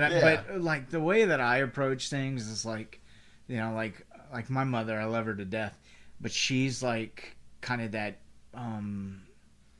she's kind of got that like prepper mindset of like fear. yeah, like Like, fear the is an element that Yeah. that drives her. She wants Yeah. to be prepared. Yeah, absolutely. She wants me to be prepared. That's a good quality, though. And I'm like, it is. but you can't live your life in fear But either. yeah, and I'm kind of just like, Mom, if everything goes down like that, Yeah. that's not going to be a world I want to live in anyway. So I'm just going to ride it till the wheels fall off. Yeah. I'm not worried about trying to stockpile 10 years worth of food. Yeah. Well, But I got have friends who freak I out got no about- judgment for people who do it. I think it's great. No, Like, it's just a personality thing. Like, I've got friends like, there's bad weather coming. You need to, right. bro. If Yeah. what What am I gonna? I can't control the weather. Yeah, if the weather's bad enough, But you got a bunch people of chickens obsess out about back. it. They're like, this storm's coming. It's coming to your area. Okay, what do you want me to do? Yeah. Who cares? Like, people worry about some of the stupidest shit sometimes. Yeah. I feel like. Yeah. So for me, you know, like when it comes to AI, I'm like, I don't know, maybe it does get really bad. Maybe it does like take over, but like But one right thing now, I know, it sounds like it's helping you. yeah, it's helping me, it's but helping we've me a great always deal. like humanity has always adjusted to the things that developments have brought. You know what I mean? Absolutely. Like, you know, when like the Industrial Revolution came around, you know, Yeah. humans were so stupid they were just like dumping industrial waste into waterways and you know, so on and so forth, and just like completely ignorant to the consequences. Then the consequences slap them upside the face and go, oh, Right. we got to like straighten up, adjust, and you know, Right. and different We developments. correct ourselves. Right, you know, we correct ourselves. Well, and think about when the automobile came out. How many people did that put out of work? You know, Oh, yeah. carriage drivers and yeah. guys cleaning. New York was like almost buried in horse shit. If you read the stories, like there Yeah. were so many horses in New York, and then this automobile comes out, and of course the plants put people to work. You can go to there, but it was a major shift in our country's history. Yeah. Yeah, and I think we just And AI is AI will be that, you know, like I said earlier, we don't know what we don't know. no. Someday we'll know. We'll know what we didn't know, and it might it might be a tough reality for us. But we'll knows? figure something out, But, you know. but I don't think it's wise to live in fear of it. Like, I'm embracing it, and it has helped me so much. And like, I look forward to it's almost like a session. Yeah. Like, I got a few minutes. I want to talk to Grok about a few things, and it knows so much of my history. And sometimes I'll just say, "Hey, just for context, you need to know this about me." And, Yeah. and it'll say, Oh, yeah. hey, I do the same thing. Thank you for telling me this. This really helps me understand your profile Yeah. better." And it has a better memory than any doctor. Have you ever asked it to ask you questions? No, but it does on its own. It sometimes just like give it a prompt like, hey, ask me, you know, a series of questions to help you understand more about me. Okay. And then you can just, it's like a download. Just I put it haven't right tried into that, it, you but know? but Grok does ask on its own sometimes. It'll say, what gave you this idea, or what were you doing when this idea came to you and stuff. But I'll try that. I've not done that yet. That could prove some very valuable Hey, things. and, I mean, AI is a great counselor. I mean, like something that absolutely. something that I've been dealing with is, you know, after I closed my business, I had a 5,000 square foot warehouse shop that had all my tools and all the tools from when I had a huge crew and everything I've acquired and hoarded and all this wood and there's all this stuff. And I've got thousands of dollars worth of miscellaneous hardware that realistically I'm never going to use. But what am I supposed to do with it? I don't have the time to sit there and like, I've been selling things, but like, it's a slow go. And it's just, you know, but emotionally there's a lot wrapped up into that. It's really charged, but also like I grew up super poor, you know, we didn't have anything. So like anything we had, you know, if you got rid of something, it was because like it was completely useless. Right. Or if it wasn't useless, you had to get something for it so that you could apply its values. So like those things are ingrained in me. And so I had a huge mental struggle with trying to let go of stuff. Yeah. But I absolutely needed to. I mean, I'm still going through this. Yeah, I'm with you. Because I'm paying rent to stay in a huge storage space of stuff that I don't need to keep. And I process this with ChatGPT. And it'll put it, you know, phrase it to me in a way that's like, oh, well, that's undeniable common sense. Like, yeah, of course. Yeah, I should absolutely throw this stuff away, donate this stuff, take these higher value things, sell it. You know, like it helps you clarify the things that overwhelm you. Well, and I'll say, I won't say the specifics on the podcast because it's very personal, but it has helped me analyze and think of some very personal things in some different ways that has really changed my life. Oh, yeah. Like, it's been such a great tool, but it's a hard sell to some people. Like, I've told some people this, and they're just so afraid of it. Yeah. It's like, almost like you're talking to the devil. Yeah. You know, there's a lot of fear, and I understand. Fear it can be healthy. Yeah. You know, like you said, but a healthy amount of fear. Yeah, and for me, skepticism, like, but I've embraced it. something that's been incredibly relieving and useful for me, that I utilize AI for is, when you have one of those personal situations and someone like sends you a text message that's just like loaded, and you're just like, you'll sit there and you'll type a response and you delete it, and then you type it and you delete it, and you're like in a situation where you're just like, realistically, I absolutely know that no matter what I say or how I say it, this is going to go out and it is not going to be received well. Right. And what I've learned to do is I will just copy and paste. Yo, chat, here's what's going on. Here's this conversation that I'm having with this person in my world. Really? And I have no idea how to respond to this in a way that, expresses what I need to say without setting this person off, without hurting them, offending them, threatening, any of these. Like, I don't want any bad dynamics.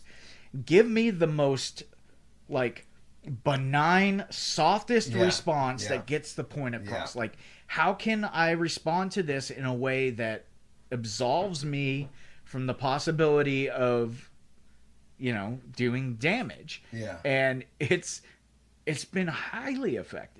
Really? Highly effective. See, you're using it for a little bit different things, but I use it for everything. Yeah, So, like, I'm yeah. using this thing from I so haven't many used different Google angles. in ages. Like, Like, for I stuff go to like Google now and I'm like, why am I Googling? Yeah, Let's go so to- it's like using an Atari when you've got an Xbox. But the stuff, and I can't even talk about it on a podcast. It's so personal, but it because it knows so much, it's able to give you things. And again, I can't stress enough, I would never be this open and honest with a human being. Yeah. Maybe a close friend. Yeah. But the close friend isn't going to have access to all of the data on the internet. Yeah, but also, I mean, it's just like, how do you say it in one sit down? Like, I'd love to think and hope that you have, people in your life that, obviously, you have a close enough, relationship with that People you care can enough say about those things. you, Right. yes.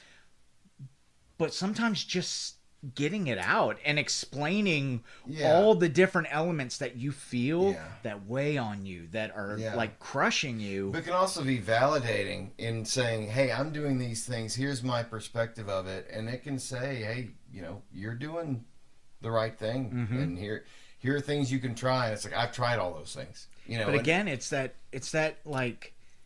the gaps that AI fills in that makes that like so powerful. Yeah. Because if you sat down with a friend, and even if you had like a really good hours-long conversation where your friend was just like there to listen to you and, help you and be there for you, you're not even going to be able to cover a fraction of the ground that you will with AI in a very small amount of time. And that's what makes it like super they're effective. two different things.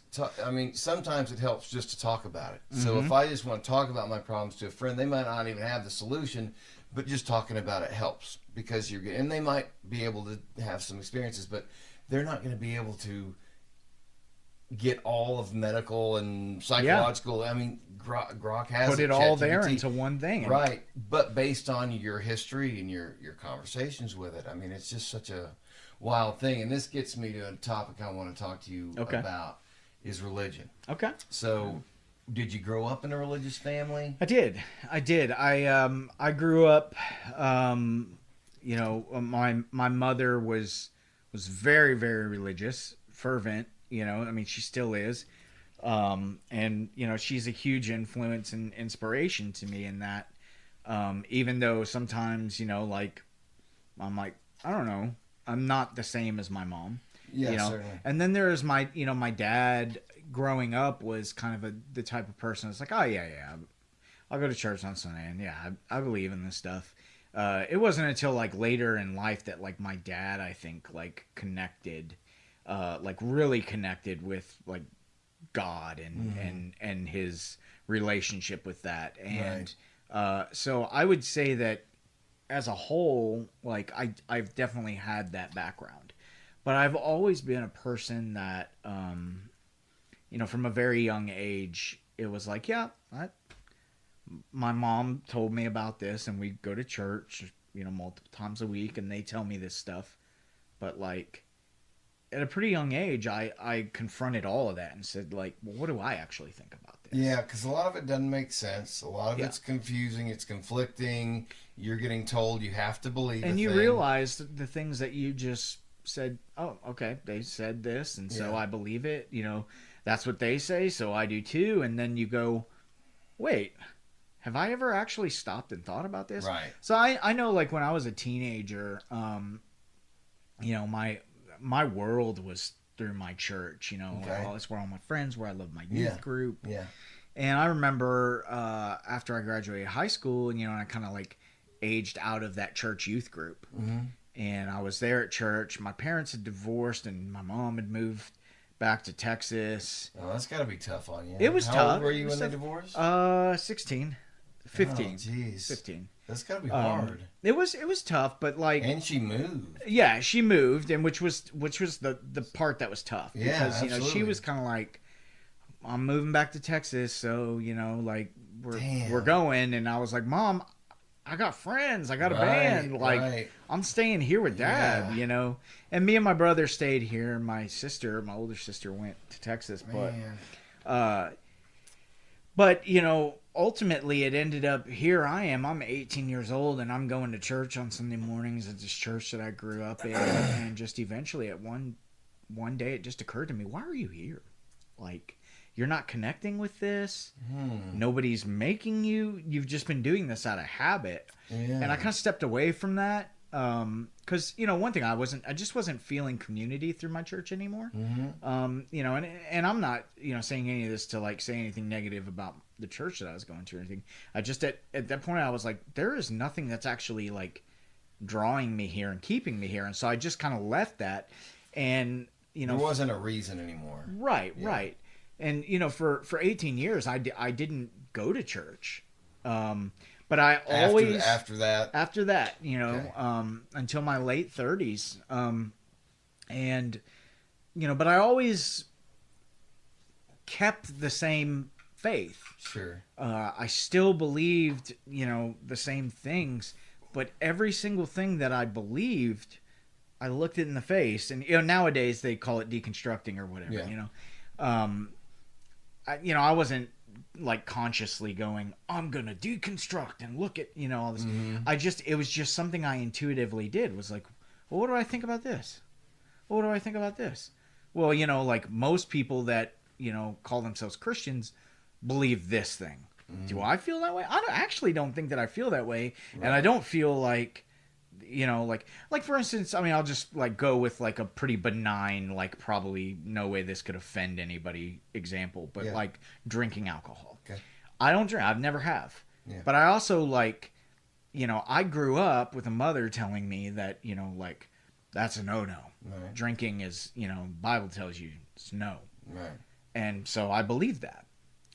And then as I got older, I was like, I actually don't think that I believe that. Like, actually, I can plainly see here that it says like Jesus turned water into wine. Like this exactly, is like, and don't tell me that wine meant something different. Okay, now, it wasn't grape juice. Yeah, it was like fermented. That was out of necessity. Yes, that was out of necessity. They didn't have refrigerators. Mm-hmm. But and so at that point, that was an early thing that I like confronted of like, all right, how do I feel about this? Well, I know that I don't want to drink. Right. But I also know that like I'm not going to judge anybody else that does, because like even like from a religious standpoint, I don't think that that's something that is actually true, that like God says don't drink. Right. Well, we have free will. Right. Sure. I mean, yeah. And so so there's tons of things like that. So I throughout the whole thing, I just ultimately just evaluated as much things as I can. I still do that to this day. Yeah. But you're approaching it from a critical thought and not just accept. I don't take anything for granted. See, I've found my own relationship with Jesus, and I don't feel like the church is necessary. I've seen so many evil things come out of the church. Sure. And to me, the whole point of the New Testament was saying, hey, you can have a direct lying to me now. Yeah. The church is, and it's beautiful if you want that kind of community and you want that kind of stuff. The community is what the church is. Sure. It needs to. But if you already have a strong community of friends and those things, I feel like a personal relationship is fine. And I have so many Christian friends who are like, you need to go to this church and you need to do this. And I'm like, bro, chill out. I got my own thing and it works for me. And I mean, how can you argue the teachings of the red letters? Like that's what my philosophy is built on. I mean, the Sermon on the Mount is like, if that's like the building blocks and the basics of like what a Christian, a follower of Christ is, the direct words of Jesus saying, this is how you need to live. Most people never graduate from that. They spend their entire life, even if they're trying, they spend a lifetime failing because we're human. Yeah. But most people never even get the idea of, man, nothing else matters until, like, if I am who I say I am and like have faith and believe in Jesus, I have to master this, the red letters right here before I move on to anything. Right. Well, the biggest argument I get into is over, two things. And this really offends a lot of Christians. And was Jesus literally the Son of God? And was he literally resurrected? To me, neither of those things matter, ultimately. It's the message and how to live your life, and those lessons create a Christ consciousness in a positive way. So whether he rose from the grave or not, doesn't affect the teachings. Whether or not he was the Son of God, he was a completely dynamic figure that changed the way the whole world worked. Right. Do you believe he was truly the Son of God? I mean, I do. That's the belief that I have, but Sure.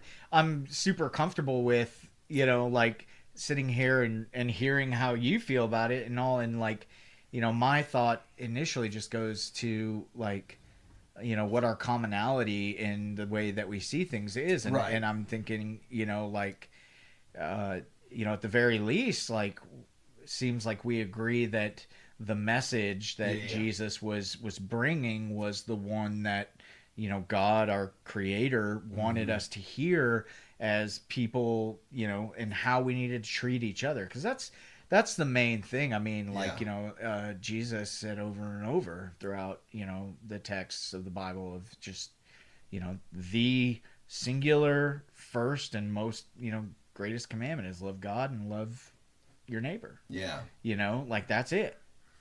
It's those That's two things. That's a beautiful thing. And a lot of people that feel that they love God completely fail to love their neighbor. Yes. And a lot of them actually even fail to even realize that they're failing to love their neighbor. Yes. Because, failing is it's part of human nature. Yes. But a lot of people just don't even try. Well, I have just observed in my life some of the most nasty, hateful, evil, judgmental people are Christians. And it gives a bad name to the entire organizations. Yeah. Why are there 50 different denominations? Why are all there, there's so much corruption in the church. There's so much of all that. And it's like, man, if you just live your life based on these principles, it will pay off. Yeah. I mean, it's real simple. And whether you believe in that. So I don't know what you know about the Anunnaki and the Sumerian tablets and all that stuff that predates the Bible. I'm not a big theology guy. My wife will go hard on that. Really? Stuff, but I'm just I don't know. Might man. need to have her on. I'm just oh gosh, she'd be a great guest. Would she be interested? Maybe, yeah. Talk to her. Yeah. I just want to talk. I feel like it makes me better. The more people I talk to, the more it adds to my knowledge. Yeah. I'm learning about other people's perspectives, and it helps me. If you want some hot takes on AI, she'll deliver that. I'd love to talk. Sure, I just love talking she'll go to people deep because on it makes theology, me better. all kind of stuff. Yeah. Because we as people tend to be siloed. We have these beliefs, but I've always believed if I'm wrong, I want to know I'm wrong. Yeah. Because if I have a better argument, then I'm better. But some people just are this is what I believe. Yeah. And if you don't believe it, I hate you. Yeah. And it's bigotry. Yeah, that's just... And it's just gotten... I don't know the way just out gross of to this. me. Yeah. Like, it's like... I feel like if Trump saved a baby from a pedophile, somebody would have a problem with it, right? And they just can't accept anything good that he does. It's like, Trump's not a perfect person. He's a human being. He's got tons of flaws. And the view is, oh, if you're MAGA, then you worship Trump. That's not the case for everybody. I mean, are there people like that? Yes. But it's the same way on the left with, like, the transgender stuff. If you attack any kind of thing about that, like... it just sends them into a frenzy. Sure. Like, we just can't have conversations rationally and right. peacefully and for respecting me, each other. For me, what it comes down to is, like, I'm trying to live my life in a way that's, like, unoffendable. Like, I want to be a person that's not going to be offended by anything. But you also seem to me a person who's always trying to better yourself. I'm trying to better myself, and I mean, I think that's really important to me. Is just like I want to be the best version of myself that I can be. Absolutely. But I just, like, especially as I've gotten older, I just really landed on, man, like, my first priority, the thing that I want more than anything, is just to care for people. Yeah. And, like, I want to be a reflection of Jesus in that way. Yeah. That where I care for people and, like, and bring people together. And the hot take in this is that, like, oftentimes, like, caring for people and loving people literally is, the task there is, don't be offended by the fact that they think something very different than you. Yes. And it is such a problem. Like, it is a huge thing. Yeah. And that's a relatively new thing. Like, when I was growing up, I mean, it was kind of taboo. You didn't talk about religion or politics at the dinner table. Yeah. But, people still talked about it, and we didn't hate each other. There wasn't, I mean... It was like, oh, I can't believe you like that guy. There's an ever-increasing charge, and I think that, like, not 100%. to be conspiratorial, but I think that's orchestrated. No, it is 100% orchestrated. The powers that be want us to be at war with each other. There is no right and left. It's a uniparty that's just paid right wing, left wing, same bird. Yes. And that's why I got a huge distaste for politics. I just don't really... I'm over it. You know what? It's nasty. Because in the middle of all of it, there's people, and that's where I want to be, is with people, and I want to care for people, and so I try to think about what drives people and motivates them to think the way that they do. I think that there are obviously people that have had some darkness to them, that have done horrible things, but I think in general, most people are inherently good. I really do believe that. And, like, even when they do bad things, I think people, like, mostly are caught up in, like, trying to do what they need to do. Yeah. But for me, what I want to do is to be unoffended by people, and where that gets difficult, and where I think a lot of people, like, will have a good intention to try to do that, and then they kind of revert back to, like, that angst of, like, I really tried, but this person, and they just can't see my way, right? And they get hung up on it. What I think there's this pain that you subject yourself to of just because you decided to choose, and, like, you decided to accept that this person across from you, your neighbor in some capacity, thinks different from you, and you chose not to be offended by that. Right. There's a very real chance that they're not on the same level with you in that decision. They're not in that same mindset, and they are offended by the fact that you 100%. Think different than them. And so that amplifies. You have to sit there. You have to sit with that and go, it's okay. It's okay. I know it sucks because, like, they really didn't see that my intentions were so good, but they didn't give you a chance to either. But that's Sometimes. Like, it's easy to call out huge problems. Yeah. Like, offering up solutions for them is more difficult. Sure. And I think that, like, we've become a world where we're like, what we have to do is we have to very loudly call out what we feel are the issues. Yeah. We got to scream it from the rooftops that, like, this is wrong. And if if people aren't seeing it, we gotta hammer our point home. We gotta protest, or we gotta boycott, or we gotta cancel somebody, or we gotta, we're lashing out. Eliminate these people. We have to from the make sure conversation. that they see painfully that they're wrong, because like this is how we see it, and it's difficult, because if people were more focused on, just trying to just care for other people, and bring it down to a more sane level of just like what drives you and why do you feel this way? Well, and a lot of lessons, at least for me, I'm somebody who has to learn the hard way. Like I've always been that way. I don't necessarily trust you telling me something. I've got to experience it. And forgiveness was one of those things that I didn't fully understand for a while. It's like, forgiveness is easy. You say you forgive somebody. But I found the older I got, I held a lot of resentment toward a person in my life. And forgetting I is a whole them. different thing. Well, yeah. But I was holding on to events that happened when I was young and blaming this person for my problems today, and realizing this is not affecting that person at all. It is only keeping me a victim.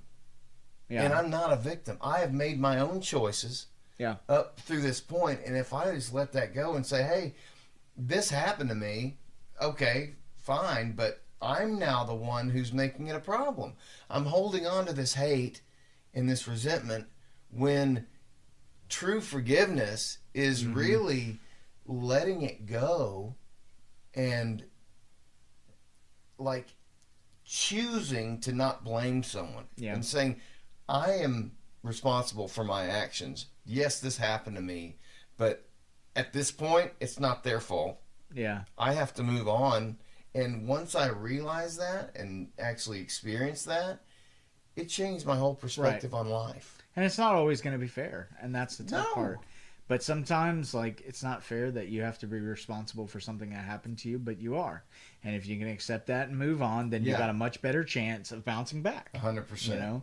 That's like, I mentioned earlier, like, last year when those tornadoes ripped through, Benton County. I had 3 trees fall on my house. Shit, and, really? Yeah. And, and I made it out so much better than many of my neighbors. And insurance-wise? Insurance and all that. Just in terms of, like, the damage that was caused by that. Like, it was a real pain in my neck. Yeah. But like, did it break the roof? It did. The ceiling collapsed in my son's bedroom, dude. And but I literally had neighbors whose houses were cut in half. Yeah. And so I don't. It's not like a pity thing, And my community came to my rescue on that, and I in turn came to the community's rescue. I mean, I had friends that even drove from like Wichita, Kansas down with a skid steer and chainsaws to help me jailbreak my entire neighborhood because we couldn't leave.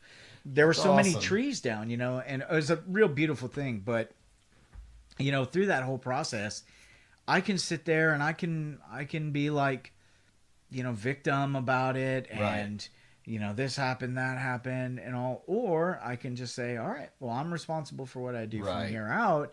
And so we're going to make the best of it. It's tough still. It's still tough because you still feel that, but like almost in a way, there's like a forgiveness that has to happen towards an unseen entity. It's just like you're having to forgive something that happened to you that wasn't even perpetrated by something that you can look in the eye and say I forgive you. Like I can't I can't look into the wind and say I forgive you. But and almost stepping back and looking at it that way is interesting. But that's interesting because so many people have it worse than you. So many people have it better than you. And, I'm a person who used to really like my free time. And as life gets busier, I feel like the more free time I had, I would focus on the negatives. Mm-hmm. And it's like COVID was really terrible for me because I am an introvert anyway.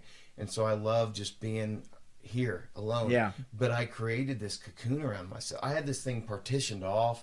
I mean, dude, this thing, I've removed half the stuff that was in here. You couldn't even walk through here. It was just this death cocoon, and I wasn't doing anything productive. Mm-hmm. And so as soon as the kids went to bed, I would just play video games and just drink. And I was getting depressed because I wasn't doing anything positive. And now, like, I literally am booked 7 days a week, and it's the healthiest I've ever been because I have a reason to, right, do these things, and it keeps me so focused. I don't have time to feel sorry for myself. Yeah. It's like I'm doing these things, and we talked about this earlier. You don't like letting people down, right? Like you want to deliver on this thing. So I'm being productive, I'm being creative, and my mental health is better than it's ever been, and I'm bringing people together. And it's this beautiful thing that would not happen without my son basically telling me, "Hey, Dad, quit talking shit and either, do this festival or don't do it." And that's what you're resonating so much with me about this art festival that you'd never done it. And that was how Durham Fest was. And now I'm producing an annual festival. And I don't know what I'm doing. I'm getting better at it. But you know what? I've got so much support around me, and I hope you'll come out. When is that? June 7th. Okay. June 7th. Oh, shoot. You might have something going on. It's a busy time. I might be in Alabama on vacation. Well, that happens. But I may be back. If you're around, I hope you'll come out. I will definitely will if I'm here. But we did it out of kind of necessity. It was like we don't want to go to bars. We want this to be a family thing. Yeah. The kids want to see the music, and I wanted to get kids involved, and now it turned into now I'm playing in a band with my dad and my son, which is awesome. Coolest thing. Yeah. 3 generations, and just having the mindset of being productive, or it doesn't have to be creative, just doing something. You feel better at the end of the day when you accomplish something. Yeah. Yeah. Where's your festival at? We're doing it out at our drummer's house right now in Lincoln. Okay. But we did it out here the first year, and I was just paranoid about liabilities. Like I wanted it to be friends and family only, and it was. And we had a great turnout. And then I was like, I'm getting a little uncomfortable with them. And then Gary said, well, we'll do it at my house. So we did it at his house last year. And then it's like, well, we want to promote it more. And he's like, I don't want it any bigger than it was last year. Because you're liable. Anything happens, somebody gets hurt on a trampoline. So next year, we're doing it at his house again this year. And it's a great spot. He's got this huge, deep porch. Because we had to run, we put an 18-foot trailer out in the yard and ran electricity out there, but we had to run off 2 sources, and so it wouldn't blow fuses. But his house, it was perfect. It's got this elevated back porch. It's concrete. We could just set up right there. It's awesome. But, again, that's where his family lives. You know, and so you don't want a bunch of strangers. You're bringing a bunch of people, introducing to friends and family. That's great. Hey, and check out what I got here. Right, but eventually we'd like to get a venue that's just public, and grow it. Whereas I think what I want to do also is do so this is the spring deal. We do a big show, a big production. You got 3 opening acts, and then Durham, and then. There's a lot of people that I know that play music that just don't like to get on stage, but they're super talented. Mm-hmm. And they're like, man, I just like playing in front of a campfire. So what I'm going to do this year is start a fall thing where we're going to have a bonfire and just whoever wants to come, bring a guitar, and then it'll be for the people who don't want to get on stage. And I understand that. Yeah. Who just want to sit around and sing around a campfire, we're going to give an opportunity to those people. Yeah. Because I've asked these people, do you want to open up for Durham Fest? Get up there and do a couple songs. No, I don't want to be on stage. Yeah. It's you're so talented. I want to see you do it. No. Just it feels very foreign to you. Yeah. Yeah. But if somebody's got that, I don't really understand Some people love to perform. Some people don't. Some people don't. I think of you ever listen to Mitch Hedberg's comedy?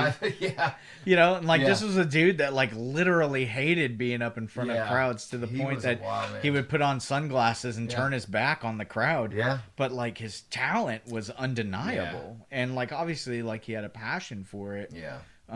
But just he wasn't wired to want to perform. It was like Kurt Cobain was the same way. Yeah. He did not like fame. He did not like that kind of deal. I don't want to be famous. Yeah.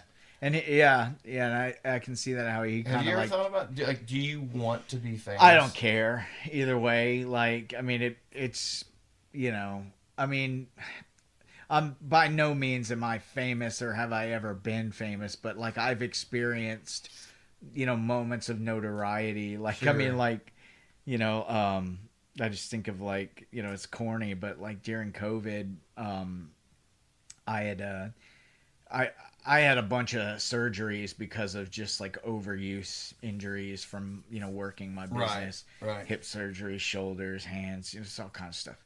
I spent like 2.5 years just one surgery after another. Oh my god. And somewhere in the middle of that, my wife was like, "We need to start making TikToks," because she's a content creator, she's creative director for Onyx Coffee, like she's awesome. Man, I really would love to talk to her I'll about talk some to her. ideas with I'll the talk to her. podcast Yeah. and how I can grow Oh a yeah, little I mean bit. she's into all that stuff. Yeah. And talk to her for me. But she's like, we need to make TikToks, and I'm like, Yeah. all right, whatever. Yeah. So here I am. I mean, I'm like bound to a recliner chair, having just had a hip surgery. I'm like, full disclosure, I'm like kind of high on painkillers, and just like she's just like, all right, so here's how this works on the TikTok. I'm gonna put together this video of clips of you and the guys working in the shop building the furniture, and then you'll do a voiceover, okay? And that's just you're gonna talk for 60 seconds, And so we do that. She would make a video, and I'd be like, the other day I was in my shop and we were, like, and you just do this thing, right? Yeah. And there was this moment where she's like, oh my gosh, like, this video is like blowing up. And I'm like, what? And she's like, look at this. And it's like likes, follow, subscribe, like all this. And like, we literally watched this video like go viral. And I think that That's awesome. That first one that we were like so excited about, I think it ended up with like 700,000 views. Hold on, was that your first one on TikTok? It might have been like one of the first couple. That? No, it Okay. didn't. Well, because I've heard that part of the TikTok algorithm is that your first post gets like super boosted. Okay, yeah, I don't remember if it was our first, but it was definitely one of our initial ones. But it's awesome that it hit. There definitely seemed to be no rhyme or reason to TikTok, and they definitely did change their algorithm at some point. Right. In a way that made it to where we were like, I don't really want to play this game. Like, I know how to beat this algorithm, but I'm just not interested in it. I'm with you there. But what ended up happening was our account, we posted this one video or this one TikTok that was one of the, we were intentional about, it was different than our other content. We wanted to test. My wife Nikki wanted to she's like, I think that this is what we need to do to beat the algorithm, because like some people do corny stuff, like they'll intentionally put a typo so that people will comment, spelled this, you idiot, whatever. Yeah. We kind of intentionally did a few things to try to make that stand out, and it went crazy. We have this TikTok that's been viewed over 7 million times. Holy shit. And through that, all of a sudden, we have 160,000 subscribers to our TikTok. And I still have almost 150,000 subscribers. I haven't posted anything in almost 3 years. Well, how is it benefiting you in any way? Is it translating into... I mean, there is an account in which we have an amount of money. I think the last time I looked, it was $3,000. Yeah. But in order to get that money, I have to submit a copy of my driver's license and my social security number to the People's Republic of China, and I'm like, I'm good. Ooh, I'm not uploading this to the internet for any entity. No, thank you. So it's just stayed there. But it all in all, if nothing else, it was fun. But what made that video go viral was the very things that I've sort of been talking about my distaste for, is people and the way that they just can't handle different opinions. And so we had built a nightstand, two of them, but this video was showcasing the build of one of them, and it was for a couple down in Texas. Okay, they had reached out to me and wanted a custom piece. nightstands. Yeah. Yep. And what they wanted was they wanted a drawer within a drawer, hidden, so they could put their gun in it. Yeah. Concealed in their Yeah. nightstand. Very cool. If somebody pulled that drawer out, they're not going to see a it. gun. Yeah. You put it in. You got to know the trick. And so I did this cool little nifty little trick where, it's got this, innocuous looking like knob on it, just a normal That's the pull. word of the day, folks. Innocuous. Look it up. And so you turn the knob. Like if you grab the knob and pull the drawer out, you'll see a drawer come out. Okay.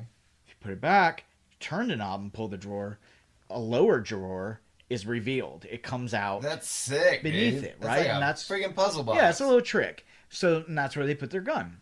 And so you designed this? Yeah, I designed. I mean, it's not like by any means like a super original idea, but Right. I did build But this. you were able to effectively build it. Right, too. right. That's And so awesome. we showcased it in this little TikTok. Okay. And it was 10 seconds long. Normally, we would do the max 60 seconds, and I would do this smooth voiceover. Right. This time, we just took a kind of trending clip, and it said, it has this guy goes, how gun owners feel when they hear a sound at night or something like that. And you hear this click, click, and then it's Phil Collins comes in, I can feel, or Sting rather, like, I can feel it coming in the air tonight, right? Is it Phil Collins? Okay, yeah, Phil Collins. Yeah. And that was it, right? Like that was the clip that we laid over this video that where I just, here's the nightstand, I pull the drawer out, you see a drawer, I slide it back in, do the trick, pull the hidden drawer out, and there was a little piece of plywood in there that I had cut out in the shape of like a handgun, and I like Sharpie markered on it and just wrote pew pew. Okay. And Clever. that was it, right? Cute, yeah. And we were thinking at the time like, oh, like the idea, because this is neat, people are going to want to comment because it's short. What that's going to do is because on TikTok, if somebody goes to the comment section, the video keeps rolling behind it. So it's as the odometer of views goes. Yeah. If someone's camped out in those comments, whether they're typing a comment, reading a comment, it's continually playing, right? Yeah. And so what we didn't anticipate was people going to war with each other in that comment section. Over this video? So there would be people would get on there and be like, these people's children are going to blow their heads off someday. And it's like, all right, bud, well, guess what? Maybe teach your children how to respect guns at a young well, there's age. there's that, and those arguments we're all having, but I tried initially to try to be like, hey, this was a custom job for a client who happens to know that they don't have children, like it's all good. But even so, I should be, as a dad, I should be able to have a loaded gun sitting on that table and my kids know, don't touch it. I mean, or check to see if it's loaded. If you're gonna have one on the table, you for sure better do your due diligence of teaching your kids for sure. Right, and it starts young. Like sure, I was trained with guns when I was 5. They'll kill you. Yeah, you make a mistake, you're dead. Let's get that right off the bat. Right. I see that barrel, you get fined. Honestly, you get like penal. awareness and respect for the things that can cause you harm is the best preventative thing. But now my kids are 9 and 12. Well, Max doesn't really get into firearms, but my 9 and 12-year-olds, we shoot all the time. Yeah. There is a very strict code of conduct. Before you shoot, you get a thumbs up. Everybody's ready. It's a discipline, and we keep the ammo separate, and we lock the guns away, and it's just normal to them how to treat guns. But a lot of parents are so afraid of the old idea of guns that they give them no knowledge whatsoever, and they teach them to be afraid. A gun is a tool, like a hammer. You can kill somebody or you can build a house. Honestly, true. A gun you can feed your family with by hunting, or you can protect your family.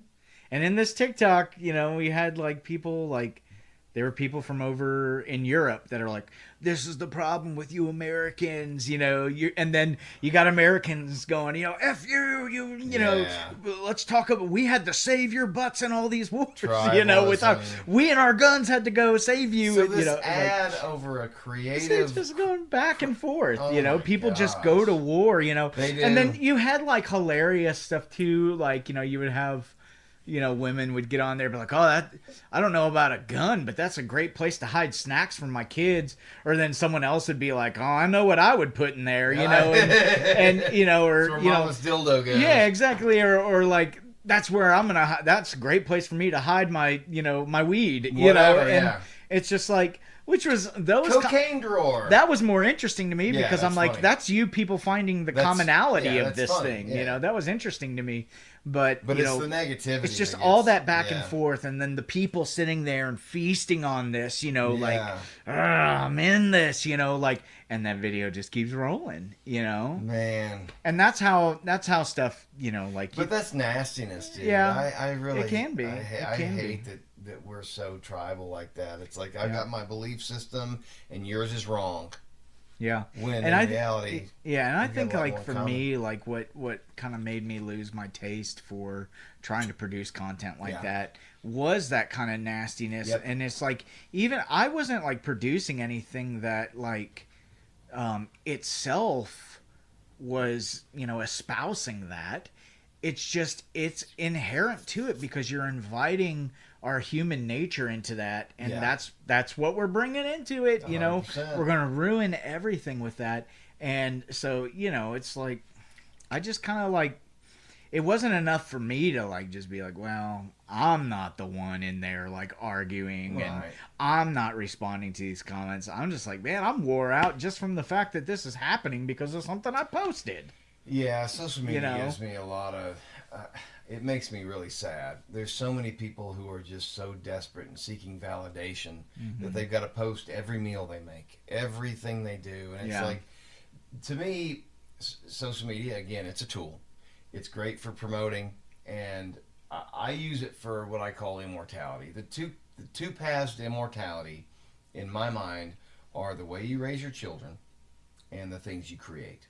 Yeah. And that's what I try and limit my post to. Is You're this going all something I gladiator created? here, like what we do in this life echoes throughout eternity.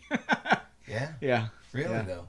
Like I like posting things that my kids are doing. Yeah. Because they're out doing it in the world, and they're growing up in the country in a very different lifestyle that a lot of these urban kids are. Right. I know people who, on Saturdays and Sundays, it's reward week, and you don't have to come out of your bedroom, so you can get up and you can get on that tablet until bedtime all weekend long. Yeah. And it's like, my God, I mean, it's almost abuse giving kids exactly what they want all the time, Yeah. and like the dopamine hits, and these kids are going to get used to having to have that satisfaction constantly, Right. and I'm sure you grew up similarly. You played outside when you were a Yeah.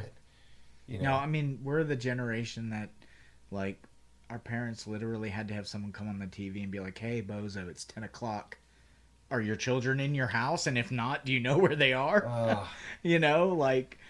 But it was a different world, man. I mean, when I was a kid. Our grandparents had to work to live. Yeah. Like they had to get up and do farm chores and then go to school and then Yeah. come home and do farm chores and then have maybe a job. People Yeah. were having kids to get farm help. We had, you know what I mean? Yeah. Like No, our it's definitely been a grandparents grew up realignment. in a very different world. Yeah. And then our parents were the first generation who really didn't have to go to war. Yeah.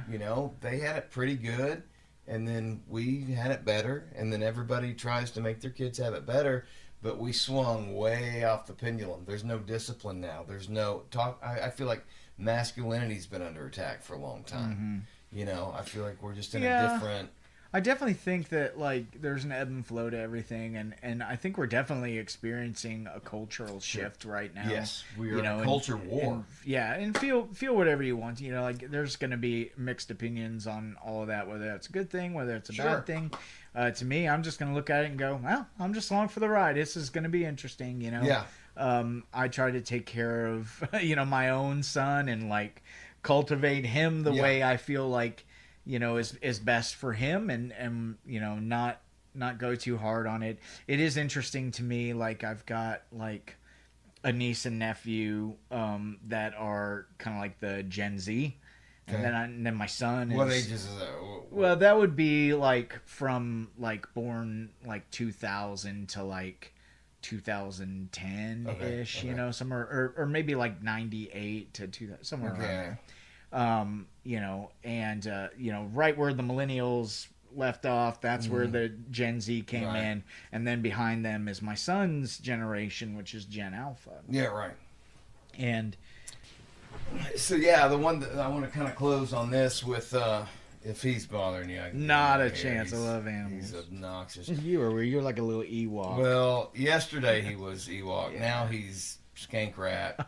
They get so fluffy so fast. Yeah. It's like, can't you just cut the hair out of their eyes? Do we have to turn them into a rat? Yeah. But anyway, so I want to talk about fatherhood. Yeah. And so you got a 12-year-old son. Yeah. You just met my 12-year-old son. Yeah. What was that experience like? Man, Having your first child. I mean, transformative, honestly. Like, yeah.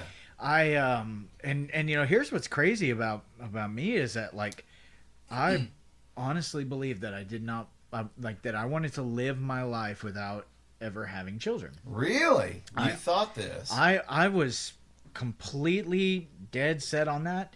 And on top of that, I had Well, why? I don't know. It didn't seem to be something of interest to me in any way, shape, or form. Really? And here we go again with like just like I didn't know what I didn't know, I guess, you know. But I didn't feel like a natural drive of like I wanna have kids. I want to be a father. And how much of your purpose now is dedicated to this person? I mean, it's my life. All I of mean, like it changed it everything. changes everything. The That's why I whole almost thing. don't even trust people without kids who are adults. It's like Yeah. you don't have up until you have kids, you're selfish.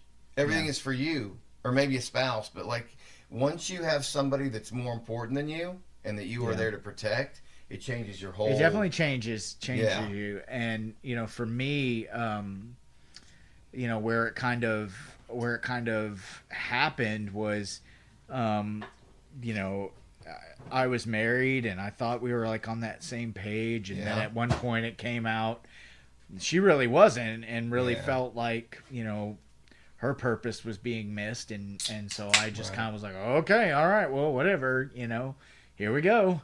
And so it just kind of jumped in head first. And you know, my entrance into parenthood was a pretty rough one in regard. I mean, and I won't go too much into like personal relationships and things, but his mother.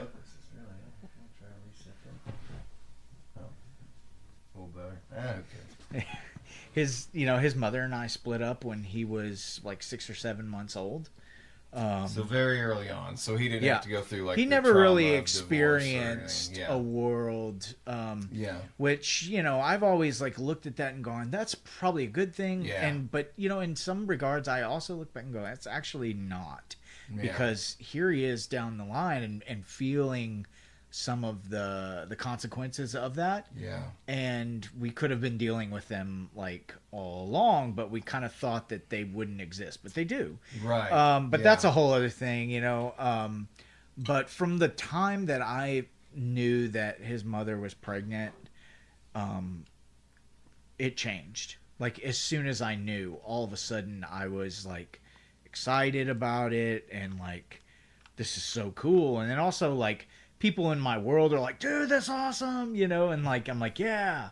It is, it's awesome. And you know, it's kind of a funny thing too, because so my son has very red hair, Okay. like my sister. And Who had the red hair in your parents?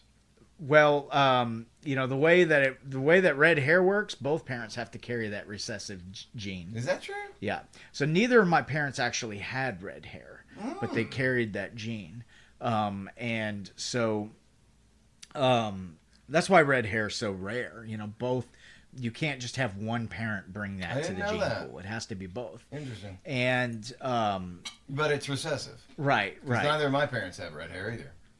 Yeah. So, you know, as the pregnancy was going on, you know, people always ask, "Oh, so what do you want, a boy or a girl?"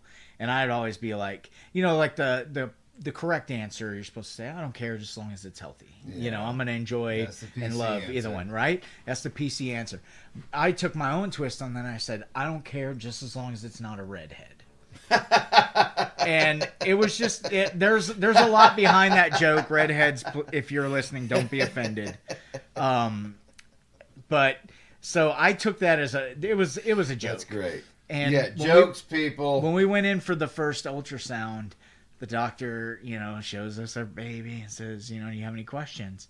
And I said, yeah. Is it too early to tell does it have hair? And she looks at me like, you're the biggest idiot. Right. No. I'm like, okay, so like... There's no way to tell. No way to tell if this is a redhead. And she's like, what? No. Like, just, again, looking at me like I'm the biggest idiot, right? We need to know if we need to abort immediately. So, jokes. But, and that carried on all the way through the pregnancy where hilariously, we're in the delivery room. Yeah. His mom's pushing. The nurse is like, keep pushing, And his mom, like, through her teeth, just goes, does he... the nurse is like, I can see the head. Keep pushing. And she goes, does he have hair? And the nurse is just like, yeah, maybe just a little bit. Keep pushing. Like, keep pushing. Focus, you know? And she goes, is it red? Oh, my God. And the nurse goes, sweetie, given the circumstances, everything's a bit red down there. Just keep pushing, right? But hilariously, this boy didn't grow a lick of hair until he was like 10 or 11 months old. He came out a total cue ball. And, he was born in Bentonville. So, I hope this doesn't in any way, like, offend anyone in any way. But, like, there were a bunch of babies born that day. And most of them were, Indian. And... those babies came out with big old thick heads of black hair. They have thick hair, yeah. And I'm like looking at my baby in the nursery with these other babies. And my dad's with me, it's the proud father-son moment. Yes. And I'm looking at my cue ball baby that looks honestly like part alien, part raisin. Like, dude, like babies are ugly, right? And mine was ugly. Sorry, son. He's a handsome devil now. But I just remember just being like, oh my God, look at the hair on that one. And then my dad like nudges me like, hey, because this kid's family is like right there. I'm like, oh, he's beautiful, But anyway, but yeah, it transformed me because from the moment, that relationship fell apart, and that's just being young and a lot of immaturity. What was the custody situation? So essentially, when she left, she's like, you can have him every other weekend and on Wednesday nights for 2 hours and pay your child support. And I was like, that ain't never gonna work for me. No. And there was a series of events that I would look at as being like, the work of God that ended up where our custody was a 50-50 split. Right. And it was a little unconventional in how that was. Sure. But essentially, she started a career and was going to stick him in daycare. And this boy, for 3 straight days, starting the night before he was supposed to start this daycare, and I had told her, I said, you're not sticking him in daycare. I'm self-employed. Mm-hmm. I will be his daycare, and I will work at night. Yeah. And she was kind of like, not gonna happen. Yeah. Just pay for this daycare and move on. Mm-hmm. And the day before he was supposed to start, this boy had 101 fever. Happy as a lark. Wow. No other symptoms, but he can't go. Yeah. She calls me and says, hey, can you watch him? I said, of course. Well, end of that day, that Monday, he still has this fever. He's giggling, happy, laughing, doing his thing. He does not care. He's got a fever. And that went on for 3 days until they called her and said, we gave your spot away. Oh, wow. And then from that point... there's such a waiting list. Yep. Yeah. And from that point, it was, well, she didn't have the choice, so just kind of informally, this is what our agreement was. And then eventually we made that legal. Nice. So I had the wonderful blessing, despite the fact that it was tremendously hard, I got to raise my son That's every day. awesome, dude. You know, those hours, I That's would pick him beautiful. up 7 in the morning. Yeah. I would drive from Springdale all the way to Centerton. I would pick him up at 7 in the morning, and then she would come and get him from me after she got off work, you know, like around 5:30 or something. Man, what a beautiful opportunity. It was that, amazing. dude. It was That's awesome. amazing. And I formed a bond with my son that Unlike any other thing, yeah. most people don't even, you know, we have a tremendous issue in our society with fatherlessness. You know, yeah. like men, well, there's dynamics that make it difficult there's a coming ton. from both sides. Yep. But there are a lot of kids that don't have a father figure. Well, And then there's a lot of kids that have a father figure, but he's holding a the fort negative- down. He's working. Oh, you I know, see like what that you're are saying, good fathers. They're great fathers. right, but they're gone. They're not absent, but they're not necessarily Yeah. present. It's kind of like my dad. He Most- worked a job. yeah. And, yeah, he was gone Our a lot. generation, most kids were raised by mothers. Right.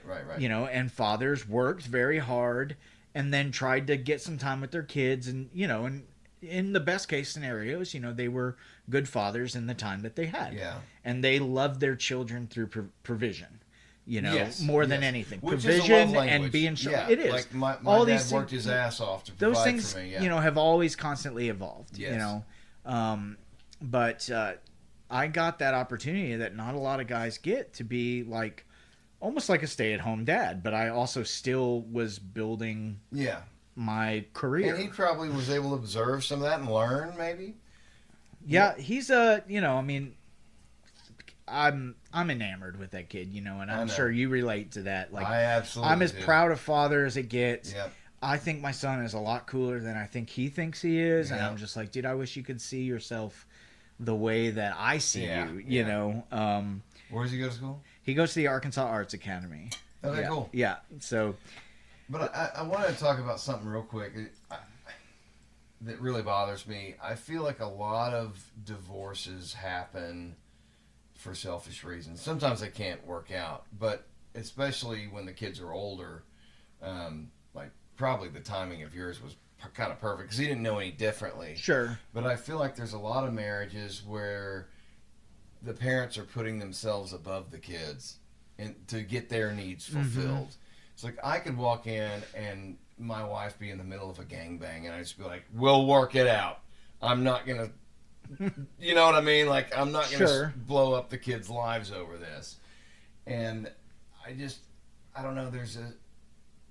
There's a sect of people who, even though they have kids, feel like they're more important. Their needs are more important. Yeah, than I the mean, I kids. think that's definitely a cultural shift that's happened. That Certainly. you know, as the generations go on, And like, I'm not saying there are absolutely reasons to Yeah, get divorced. yeah, I'm not advocating for sure. stay in a marriage no matter what. But I think some people throw in the towel a little too easily. sure, and I can definitely see that and like felt that about my own relationship. You know, I can look back on that and go, man, there was so much growth that happened because of that. So Yeah. I'm grateful that it happened, because I was despite the fact that I thought that I was like a decent husband and I was definitely committed and there's no infidelity and no Right, abuse right. and things like that, but I was a super selfish person. Sure. And more than anything, I was a super immature person. Sure. And I was young, and that's part of it. Well, And I think that that's what, you know, is like really the difficulty is a lot of marriages these days that happen younger don't survive through the cycles of growing up and growing beyond our immaturities that, you know, are, you know, they're bound to happen. Yeah. Like young people don't know what they don't know. They have Exactly. to grow up. Yeah, we they keep have coming to back to that. You don't have to know what you live don't know. life. Yeah. You have to, and I think past generations had that resolve to go, oh, I'm just going to be hard-headed and we're just going to stick it out and we're Yeah. going to work it out. And a lot of times that ended up in a win. There's countless stories. If Yeah. you go back to like, especially like our grandparents' generation and like, hey, like, how'd y'all stick together for 65 years? Man, well, the first 20 years, you know, or, you know, first 5 years were great. The next 20 were hell, Yeah. you know, and, you know, they got these wild stories about these peaks and valleys, the ebb and Yes, flow. But 100%. the thing that held it all together was just a resolve that like, Yeah. What we have to do is figure out how to make this work. I Yeah. think we don't nowadays put as much value on that. Yeah, I've always viewed it as I made a promise to you and to God, and like you said, you don't Well, want to there's let people traditional down. I values don't wanna that- fail Right. at this thing, and I also don't want to set the example for my kids that I'm going to fail. Yeah. You know, so it's like, Yeah. and of course, you hear things like white privilege and rich privilege and all these things.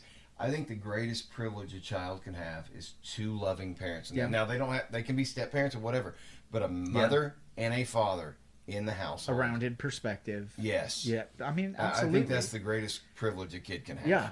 Yeah. Two parents absolutely. that love them.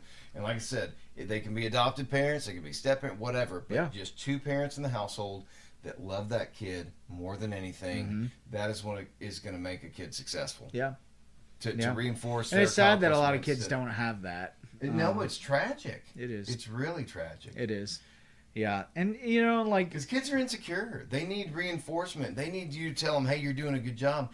They need to be called out when they're doing wrong. You know, and sometimes mom, like with my wife, she has a hard time disciplining the boys. Yeah. And I am, you know, when I am the disciplinarian, I am hard.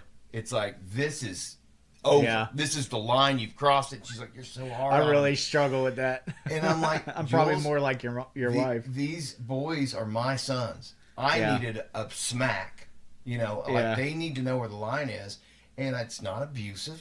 It is just saying this is not going to be tolerated. Yeah. That's the end of the line, hard son. line. We're Yeah. not going over this. And she sees it as kind of being mean, but it's like these boys are going to push the limit until they hit the edge. Yeah. And as soon as we have that talk, it's over, and then we're hanging out and we're having fun. You know, guys are a lot different than, you know, I feel like with women, guys can just, even with your best friend, you can have a shouting match and fuck you, and then the next day it's over. You're like, you've just gone through it.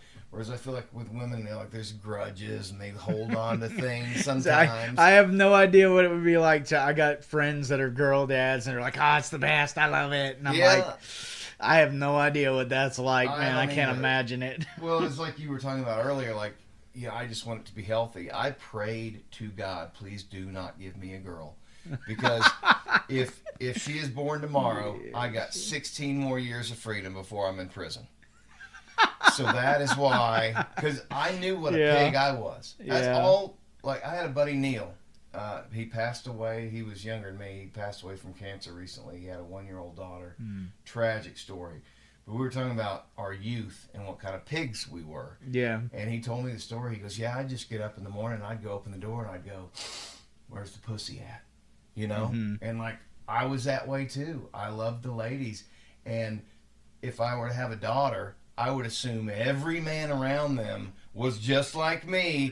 You know what I mean? That's a whole level of terror that I don't want to experience. I didn't want to experience it either. And God answered my prayers 3 times in a row. And it's not like I wouldn't love a daughter. I would love her so much that I just don't think... I think I would have been a bad It's like dad to a it's daughter. like that idea that, you know, being the father of a daughter is having to worry about every single boy in the world. Being the father to a son is having to worry about one. Yeah. Well, my cousin's husband, Audie, he's got 3 daughters, and I asked him, I was like, how do you... And they're all, you know, preteen, teen. Yeah. I was like, how do you function as a human being, knowing they're out there?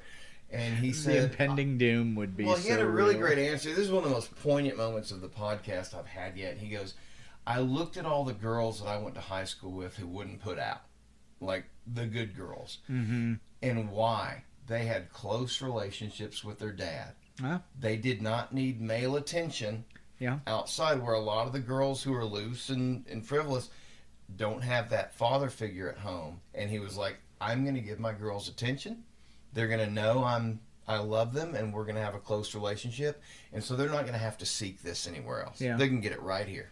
Yeah. And I thought that was a beautiful thing. And that's how he's managing it right now. I mean, that would be an example of the power of parenting, and again, why it can be so tragic when people, you know, are raised without those things, you know.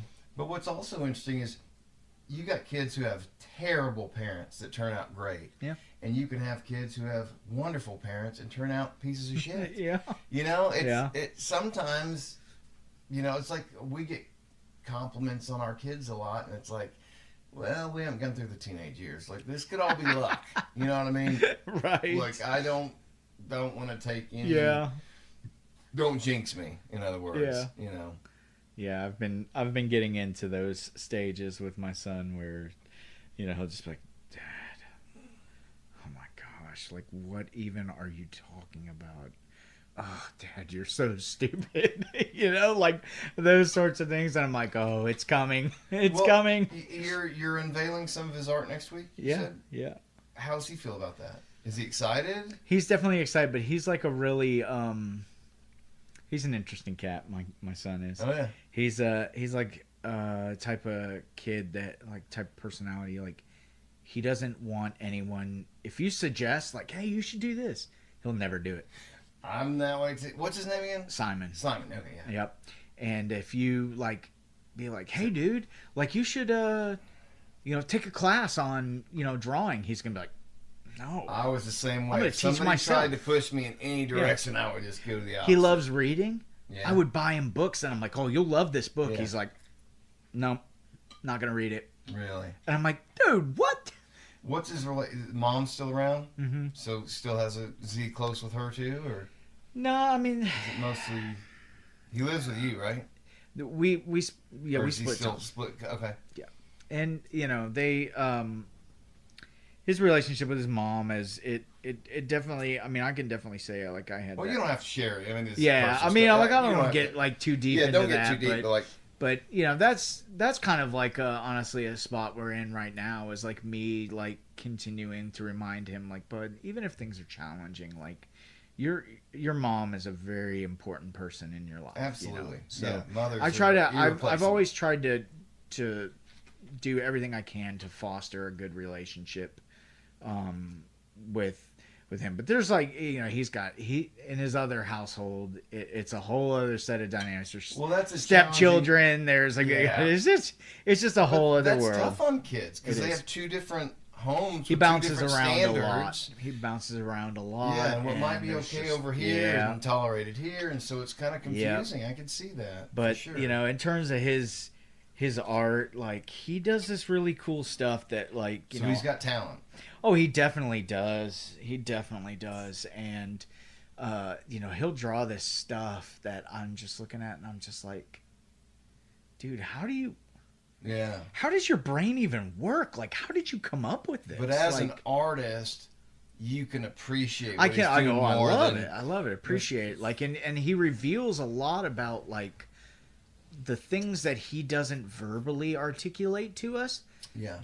Get sent out in this way, and I'm like, wow, you're thinking big thoughts, man. Yeah.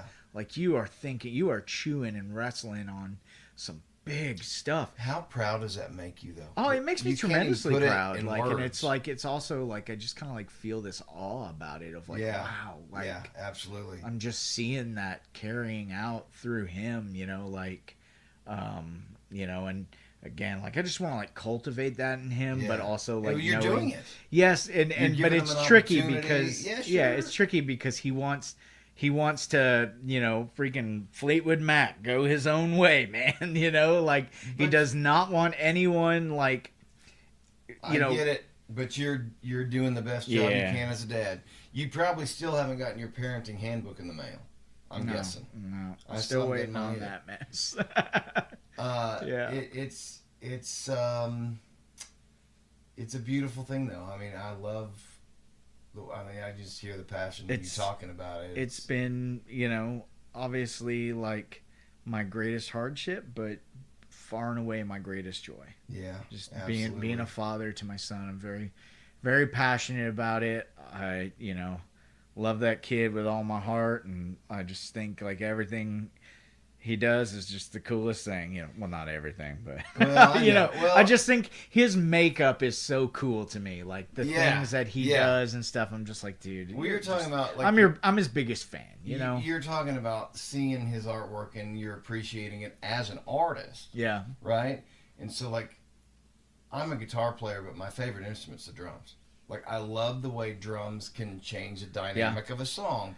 They really are the engine. I mean, they can rev it up, they can slow it down, you know, and we had so many great drummers from our dad's generation, you know, John Bonham, Keith Moon, you know, these guys that just really, they invented what the modern drum is, and now it's gotten, you know, you got guys like Danny Carey that are just doing mathematics all the time, but like, I'm a fan of the drums. And so when I listen to songs, that's typically I'm listening to the rhythm guitar and the drums and that dynamic.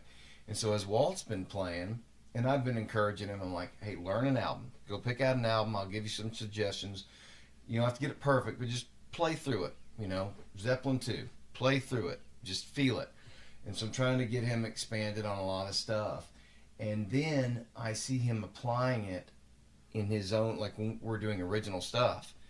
He's applying these tools he's learned, and it really impresses me. And you know, we've been playing with my dad, and Dad comes over, and it's just a drummer to him. You know, he's playing it right.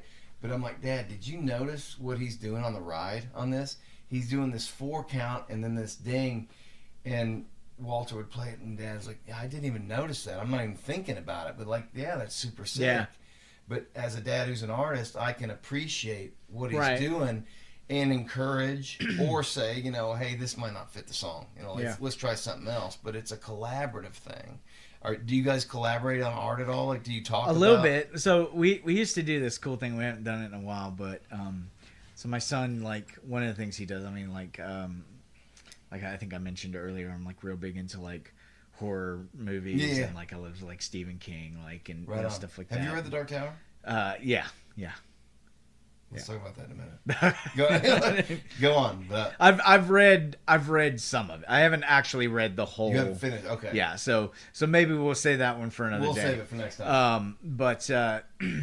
But yeah. So you know, he developed this whole character world of this character called the Ink Veins, and it's like this like viral disease that like takes over people and like turns their blood to ink, and it's like this like. Is it part of a story? He's got this whole like story. No, I've been kind of trying to nudge him to like create like a graphic novel out of it, and maybe he will someday. A tabletop game, something. But the Ink Veins, they work in the Hot Blood factory, which Hot Blood is a hot sauce brand. Okay. Called Hot Blood. It's just so he's got this whole world created.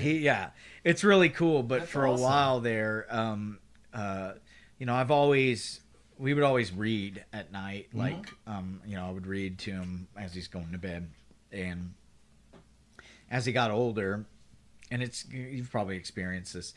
Kids, you know, they get to about this age, you know, 11, 12, and they start to oscillate back and forth between like two realms of like early childhood. I'm a teenager. I got still hormones pumping into your and body. they're kind of like trying to cling to this, but also wanting to distance from that and be this, and you know, it just goes back and forth, and you know, but you know, he started wanting less of me reading to him. And what he transitioned to was, let's draw together. Oh, cool. And I'm like, well, son, I can't draw with a crab. He's like, yes, you can. You so know, he's pushing you. Yeah, he's pushing me. You know, and he even told me, he's like, you're my biggest inspiration. Don't tell me you can't draw. And I'm like, dude. no, he's like, just draw. So what he started doing with me, because you know I was protesting, saying I can't draw. He's like, here's what we're gonna do. You start drawing something, I'll start drawing something. And then at some point I'll say switch, and we'll switch and start working on each other's drawing. Oh, that's cool. And through that, like, some really, really cool stuff happened. Yeah, that's a neat. Yeah. And so I don't even remember, like, what got me talking about it, what your initial question was. But, like... I don't even know, but I just see the joy of you talking about But, yeah, these were, like, really, really cool moments of just, like... And I would like draw something, and then I would send it to him, and he would give it back to me and be like, "Oh my God, you are so like." His mind is just so weird and like cool. I'm just like, dude, where did you come up with this? But that level of pride is unparalleled. Yeah. That's why I say like people who don't have kids, and I have a ton of friends who don't have kids, and I love them to death. But I feel sorry for them in a way because they're never going to experience the things Yeah. you're talking about, that connection with your child. And yeah, there's going to be rough patches and all that stuff, but it's the most rewarding thing. It definitely is. Being a father to my son has given me a sense of purpose that it's hard for me to imagine going through the things I've gone through in my life without having that purpose to shore me up. A reason to. Mm-hmm. Yeah, that's what he is. If it was all just about me, I don't know, I would have been in some kind of spiral of selfish something. I don't know. Yeah. I don't even want to like try to think about what that would be. No, I thank God every day. Not to be like super dramatic about it, but just like it wouldn't have gone well.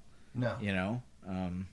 So I'm grateful for that. Like it's definitely been the greatest gift to me in my life is being able to be a father to my son. So. Well, I think more than anything we can agree on that, brother. Yeah, And, absolutely. I think we'll go wrap it up there. We've had a good one. Yeah, it's been great. Thank you so much for coming on. Got yeah. a lot in common, and I think we'll probably have to do another one. Yeah, I'll see you in 25 years. No, we're not going to wait that long. Not this time. I'm not going to be able to make your show next week. I've already got plans, but That's please send me pics and I'll share I definitely them. will. And we'll do another one again. I mean, I'm not personally always going to show work on these shows, but if you want to bring a piece next time or something, talk about it. The only reason I didn't was because most of my work is like pretty large. Okay, that's fair.